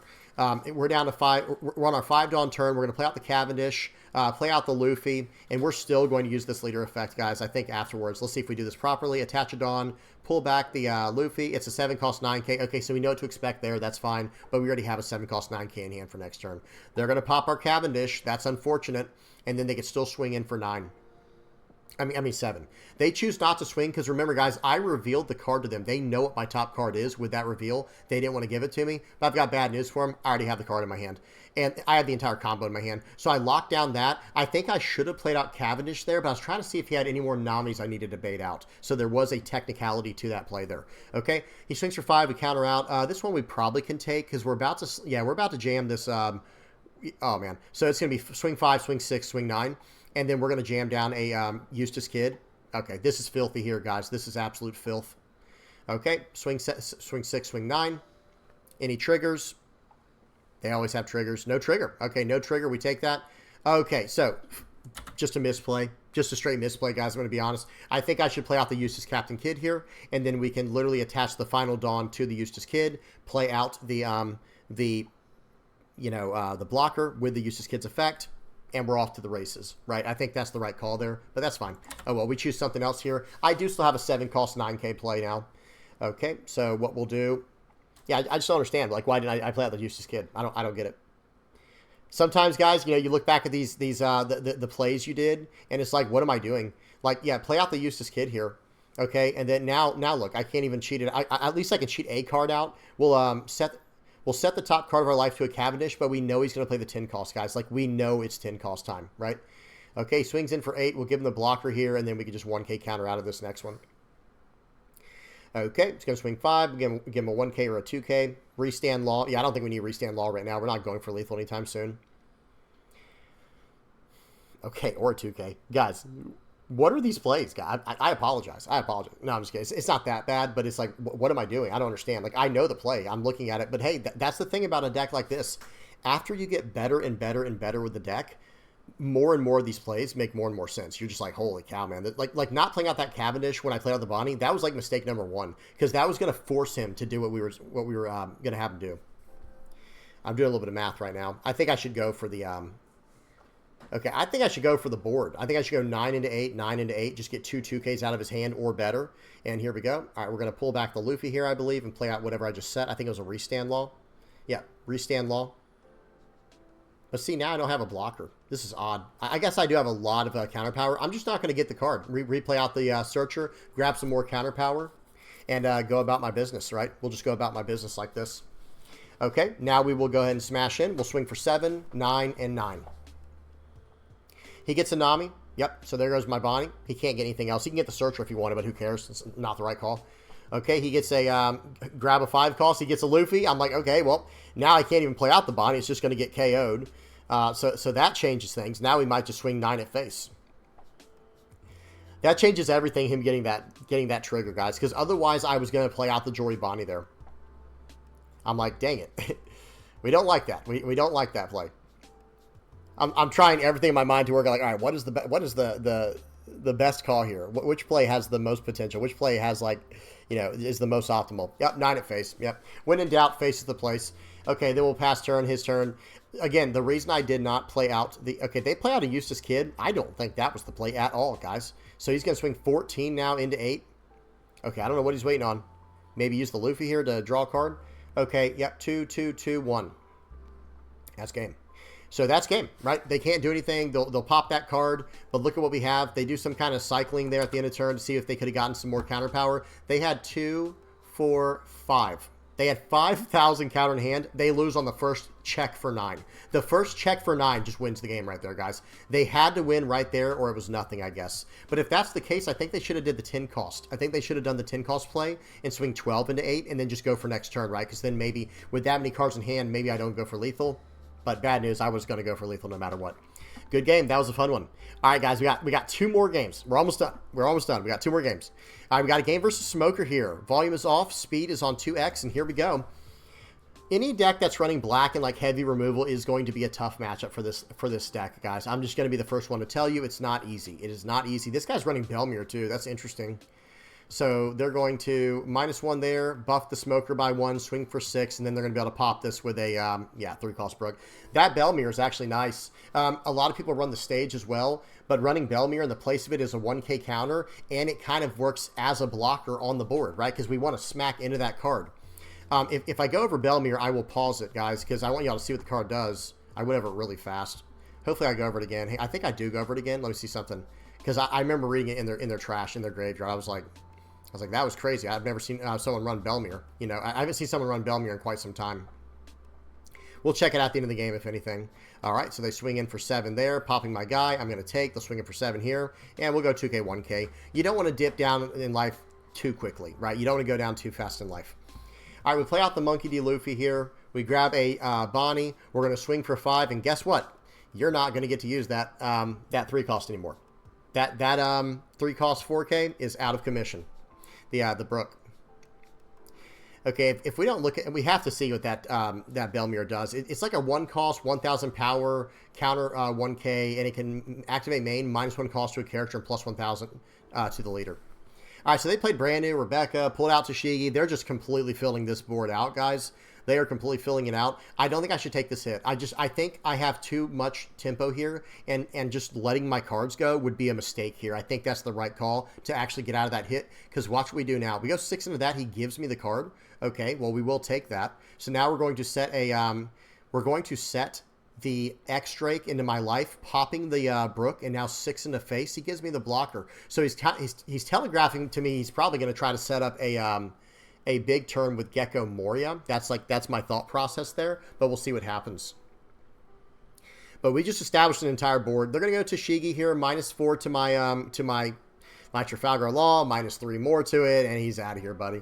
He's out of here, right? He's gone. But he's only got 2 Dawn left for the turn after all that. Swing 5. I think we should get out of this easy hit with the Cavendish. We have another Cavendish. He's going to smack 7 into there. I'm like, oh, he got me with that one. I thought he was going to go face. That hurt a little bit. I didn't want to have to get rid of a card there, but at the same time, we're doing just fine. 3 into 3s. You want to give me a counter? Absolutely not. And now we've got some big plays coming up here. We'll play out the 7 cost, attach a Dawn for free to our leader, pull back the Searcher, play out the Cavendish, and now we've got a monster of a turn now, guys. So now we're gonna do a top 5 search with the Luffy, grab a 2K counter, 7 at face, 7 at face, 8 at face. I am brutalizing this guy at this point, guys, and I have a lot of power, or 7/7/7 is what it's gonna be. And I have a Hody Jones in hand, guys. I have a Hody Jones in my hand. If that tells you anything, like, this guy is in large, copious amounts of trouble, right? He is in very large amounts of trouble here. Here we go. I've got 3 6Ks, a 9K on the board, and I'm about to have a rusher that he doesn't know about in green yellow. You don't really expect many rushes in that kind of deck other than Hody Jones, but is he really going to expect that from green yellow Law? I seriously doubt it. So here we go. He's going to -4 my Cavendish. We knew that was coming. Attach a Dawn to leader. He can pop it. Or even just tap Marine for it. He could save a Dawn and play out a 5 Dawn play, like a 5 call Sabo or something. I don't know what this guy's running.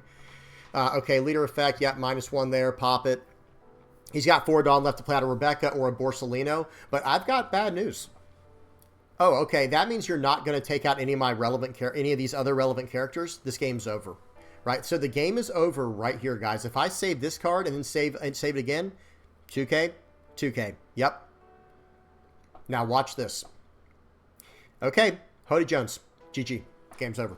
Because now, okay, first of all, I've got 2 9K attacks coming in. And remember how aggressively he countered out last turn? He has no counter power left at all after all that countering. I'm coming in for 7. Yep, I'm coming in for 9. Coming in for 9. So I guess I could have done a 5K first, technically. Go 5, go 7, go 7, go 9, go 9. Slight sequencing issue there. But I'm telling you guys, the way this game was panning out with the way he was countering out aggressively earlier, I knew right away this game was over. I called game right then. Yeah, it's over. All right, one more game, guys. Got one more. This has been quite the journey here, but we got one more game. Volume is off. Speed is on 2x. We got a game versus Purple Luffy. All right, yeah, we're definitely going to be hitting the 2-hour range for this video, guys. 2-hour range for this one. Let me see something real quick. All right. Yeah, this game's running, or this video ran long, but I think people are going to appreciate it. I think people really like this deck. So we went first. We're going to play out the Luffy Searcher right away. They didn't play out anything on their turn 1 play, so I can't really capitalize with the Heat and Wire. We're going to swing it for 6 after drawing a card with Caramel. We have 3 costs worth on the board. We need 2 more costs so we can start doing some tricks with life. They swing for 5. We take it very aggressively. And then right here, we play out the Bonnie, take our top life card. We're going to set a Cavendish, and guys, we're about to be off to the races. Now, right here, there was definitely a miscalculation on my part. I thought I was going to be able to stop my opponent from getting to 7 Dawn next turn. And I did, if it weren't for the leader effect. So we swing for 6. After doing that, play out the Luffy. So we lock down a Dawn. He'll only have 6 Dawn to work with unless he wants to use leader effect, which will drop him down to 3 life. But again, that was a miscalculation. Looking backwards, I would have played Cavendish. Okay, he's going to swing for 5. I need a counter out of this one. I need a counter out. I do. And here we go. He's going to play out the 7 cost, returning a Dawn, cheating out the Zoro, drawing a card, returning a Dawn. That was a nightmare. I was so mad at myself after that play because I was like, wait a minute, why didn't I calculate in the leader effect? That was just a rookie mistake. But that's all right. The game's not over. That was not a mistake that you can't get back from because we still established a big body and we cut him off from having other possible plays. And we actually forced him to trash a life, or to use a life with this effect. Okay, we'll swing in for 6 here. See what he does. Looks like we're about to have a lot of fun. We're going to play out the 7 cost 9K right here. We're going to add a Cavendish to hand. We're not making that mistake twice. We're going to pull back the Caramel, play out the Cavendish, stand 2 Dawn is active. And we're going to probably just beat in for the rest here. Yeah, we went in for 6. Now we're coming in for 8. And here we go. It is my opponent's turn. And guys, I have everything I need in my hand to win this game. I have everything I have that I need in my hand to win the game. And the cards I need are the 8 cost Eustace Kid. The only thing that would really cap off this hand and like take it to the next level would be something like a Hody Jones. So they're going to start off with a 7k attack, just a 1 Dawn investment, swing for 7. Okay, take. I'll tell you what, we'll take it. 8 into 6. Now that I didn't want him to do. I'm going to block out. I want to save my board because I'm about to absolutely go, you know, all in on this kid, right? We're about to go all in on this guy here. He plays out the Luffy, playing out the Onami. He's drawing cards. He's fixing his hand up. He has to, trash that to draw 2. And he has 3 Dawn left. Let's see what he does. He really wants to get rid of this card. Here's the thing, though. I don't really care about that card, to be honest with you, but I might save it regardless. And I'm doing a little bit of math right now. I let it go because I want to drop down my 8 cost Eustace Kid and have a lot of counter power left in hand. Okay, and guess what? It's about that time. So we're going to slam down Eustace Kid here. We're going to swing in for 6 into 6 with the Cavendish. We're not swinging at face right here. We don't want him to have any cards. We don't want him to have any cards in hand or on the board or either, right? Or both. So right now I need to do all the stuff I need to do right here. I'll swing 6 more into him. I'm just demolishing this poor guy's hand, right? So 6 into it there. We'll go 9 into it here. Watch this play, guys. We got a play lined up for you here. We got a play lined up for you here. Okay, so right here, we're going to attach a Dawn to the Eustace Kid before I forget. And then I'm going to cheat out the Jewelry Bonnie. We're going to take our top life card. We're going to set it to a Trafalgar Law. By the way, look what our top life card was. Oh, Hody Jones. That might come in handy next turn. We'll pull back the Luffy. We'll play this guy out. We'll swing in for 6 more. Okay, we've got 3 Dawn active. So unfortunately, we did not do our Dawn perfectly that turn. But we've got so much.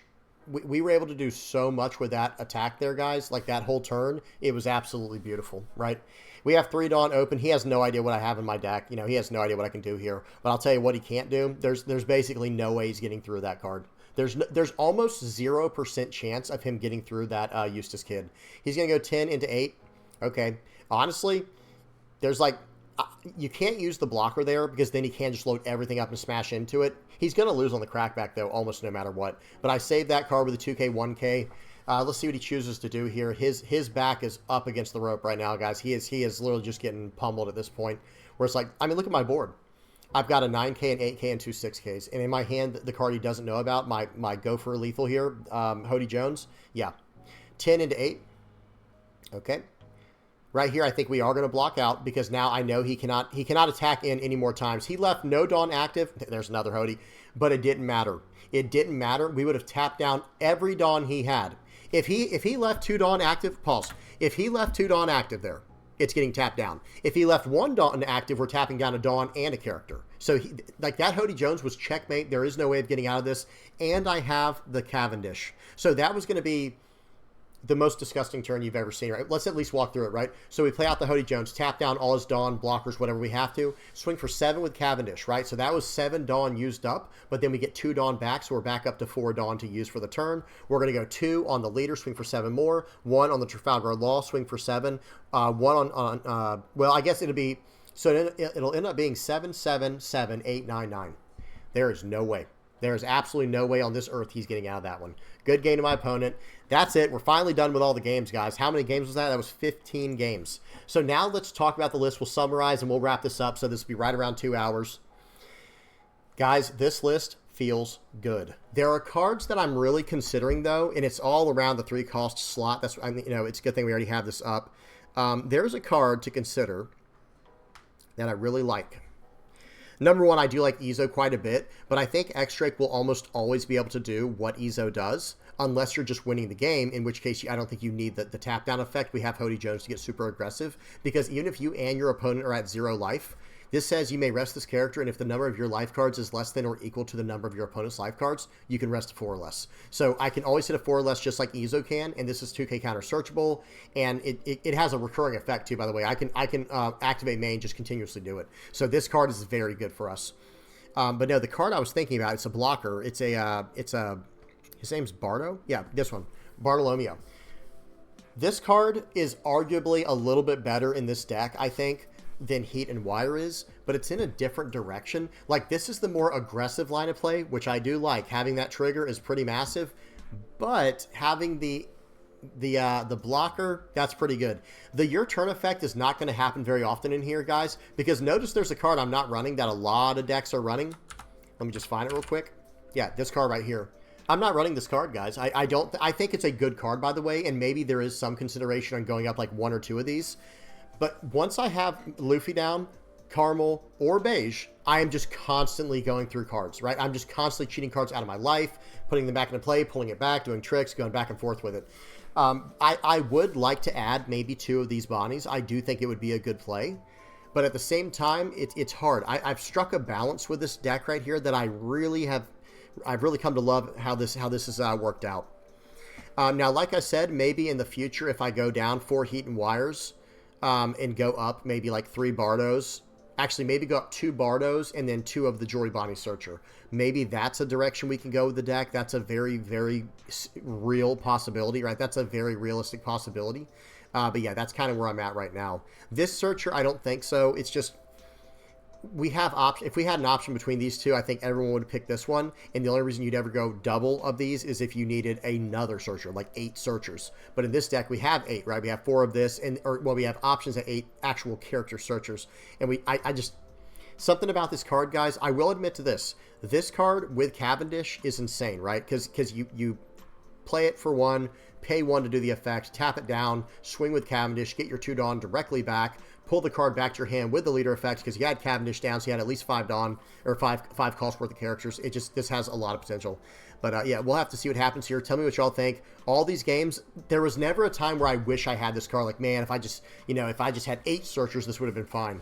Because having 4 Caramel and 4 Luffy, guys, it is nice. I'm not gonna lie to you. It feels really nice. Now, some other options too. There's a few Apu options here. Number 1, just as a 2K counter to search up. I do like that this one can rest a 2-cost character. If we ever get away from the, if you're not liking Tashigi in the deck, which is fine, you could probably replace this with something else, and this would be a prime candidate, just a 2K counter searchable Scratchman Apu that can rest a 2-cost or lower character. That gets around all of our, all the little minor, crappy blockers to get there, like the little 2-cost guys. But also, this is a real option as well. The only bad thing about this card is it has to be a yellow Supernova character card on the board in order for it to get the blocker. And I'm not a big fan of that. I'm just going to be honest, guys. I'm just not a big fan of that. I had it work for me multiple times a game. I'm not going to lie, or multiple times throughout my games. But I would just rather stay away from this kind of effect. Oh, we got to look up that Belmir real quick, guys. I know this seems random if you're just skipping to this part of the video, but there was a card we were going to look up. It was a Belmir. This is the card that Smoker was running. It's a 1-cost, 1K counter. Activate main, rest this character, give up to one of your opponent's characters -1 cost during this turn, and then your leader or up to one of your characters gains plus 1,000 power during this turn. Navy searchable card, of course. Really cool card. All right, anyway, back to what we were doing. So let me bring up the green and yellow stuff. I already had it loaded in. Just going through all the Supernova options, I think what we have so far is kind of just ideal. One thing I will say is I think if we had access to this yellow Supernova Trafalgar Law promo card, I think we would use this over the place of Tashigi. In fact, we'd probably run like maybe 3 at that point and like 3 X-Drakes. I don't know. X-Drake's utility was crazy. I'm not going to lie, guys. That X-Drake was insane. It won me many games, and it's a great option into Blackbeard. However, let me say that if there's a lot of Blackbeards in your area, I do think the 1-cost Bonnie here, it's pretty good in that situation, right? It's actually pretty good. So maybe there is some idea here to, okay, the 2 cards that I want to work in the list the most, like the cards I want to work in the absolute most is Jory Bonnie and Bartolomeo. These cards just seem incredible to me. I think they're very, very good, and they could work in the deck. That's the next thing I'm going to try to do with the deck. Notice in this version of the list, guys, this card's gone for X-Drake. I replaced the 5-cost 6K blocker with X-Drake because this is Supernova searchable. First of all, it's a 5-cost 6K with a 1K counter, but instead of having blocker and like bounce tricks like Law has, this card just says pop a 4 or less. So if you're going against Blue Doffy, if you're going against whatever deck has 4-cost characters that can be popped, okay, X-Drake's got you covered. So it's just a great utility card. We can set it to our life with our effects, and then cheat it into play and all that good stuff. So that's about it, though, guys. I'm not going to lie. There are some cool ideas in this deck. You know, there are some Supernova cards that need to be tested, like this 5 cost 6k Luffy. It says if you have 3 or more characters, your cost 3 or lower characters other than Luffy cannot be KO'd by your opponent's effects. This could be a way to protect your board a little bit. If Lucci ever makes a comeback and Black like really takes over the meta and it's like everywhere, then we might have to mess around with a leader like, a character like this. We'll have to see what happens. But until then, I don't even want to mess with it. But other than that, you know, Basil Hawkins is a cool idea, but it's just, you know, odd number plays are really important in this deck. However, I will say this, 4 Dawn plays are something to consider, because when you're going second, sometimes, even if you're going first, actually, hang on, even if you're going first, well, no, second, actually, let me take that back. Going second, you might only have a 1 Dawn play with, like, play out Beige, play out Luffy, or something, like one of those two. And then on your turn 2 play, if you have a 4 Dawn play, you'll be able to do some pretty crazy tricks on the following turn with your leader effect, right? And with that in mind, Basil Hawkins is a serious consideration, but I ended up dropping this card.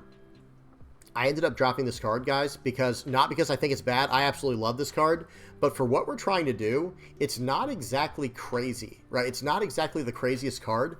I am much more in favor of these 3 Dawn plays, because number one, the 3 Dawn plays go perfectly with Eustace Captain Kidd. And I thought, okay, yeah, more 3 Dawn synergy, right? We'll have the 5 cost Trafalgar Law as well. That'll be insane. It's like yes and no, because our 3 cost characters don't really have insane on play effects, right? Like our 3 cost characters is like X-Drake, Tashigi. We do have like Carmel's a 2 cost character we can mess around with, but we want blockers, right? We want to put down Rosinante, we want to put down Jory Bonnie.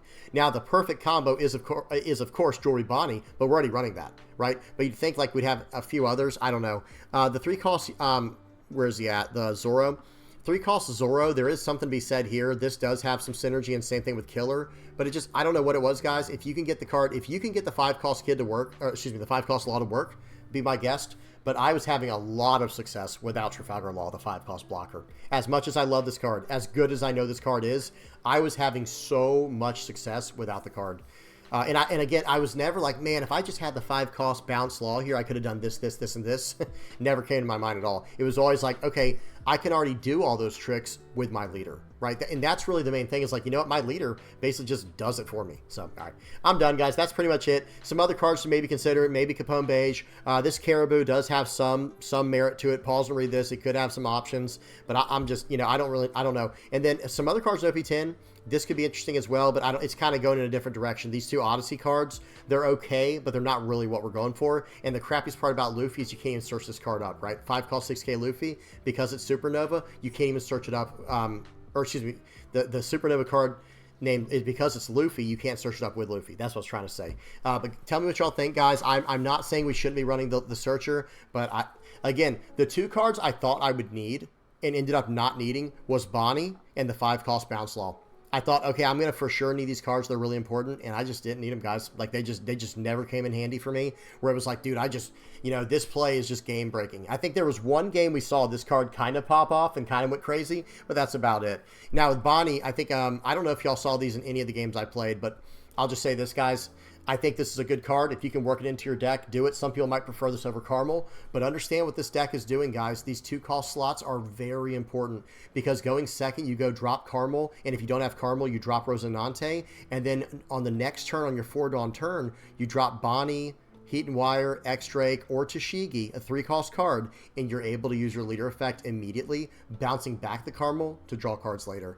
Or bouncing back the 3 cost card if you don't want that to be on the board, like X-Drake, you can bounce that back after using the effect and doing all that good stuff. So, just something to consider, guys. Just something to think about. So, all right, I'm done, guys. Hope y'all enjoyed. Please do not forget to like and subscribe. Let me get up the playmat page up. Big shout out to everybody who supports the channel, guys. Whether you're liking, subscribing, sharing, commenting, viewing, whatever you're doing. You know, I really appreciate it no matter what it is, guys. Being, you know, hopping in the Discord, being part of the community, checking out the streams. Guys, we do stream Monday, Tuesday, Wednesday, 9 p.m. to 12 a.m. Eastern. Make sure to check that out on YouTube, okay? Speaking of which, a real quick big shout out to the VV Pirates playmat supporters. Hope you guys are enjoying your playmats.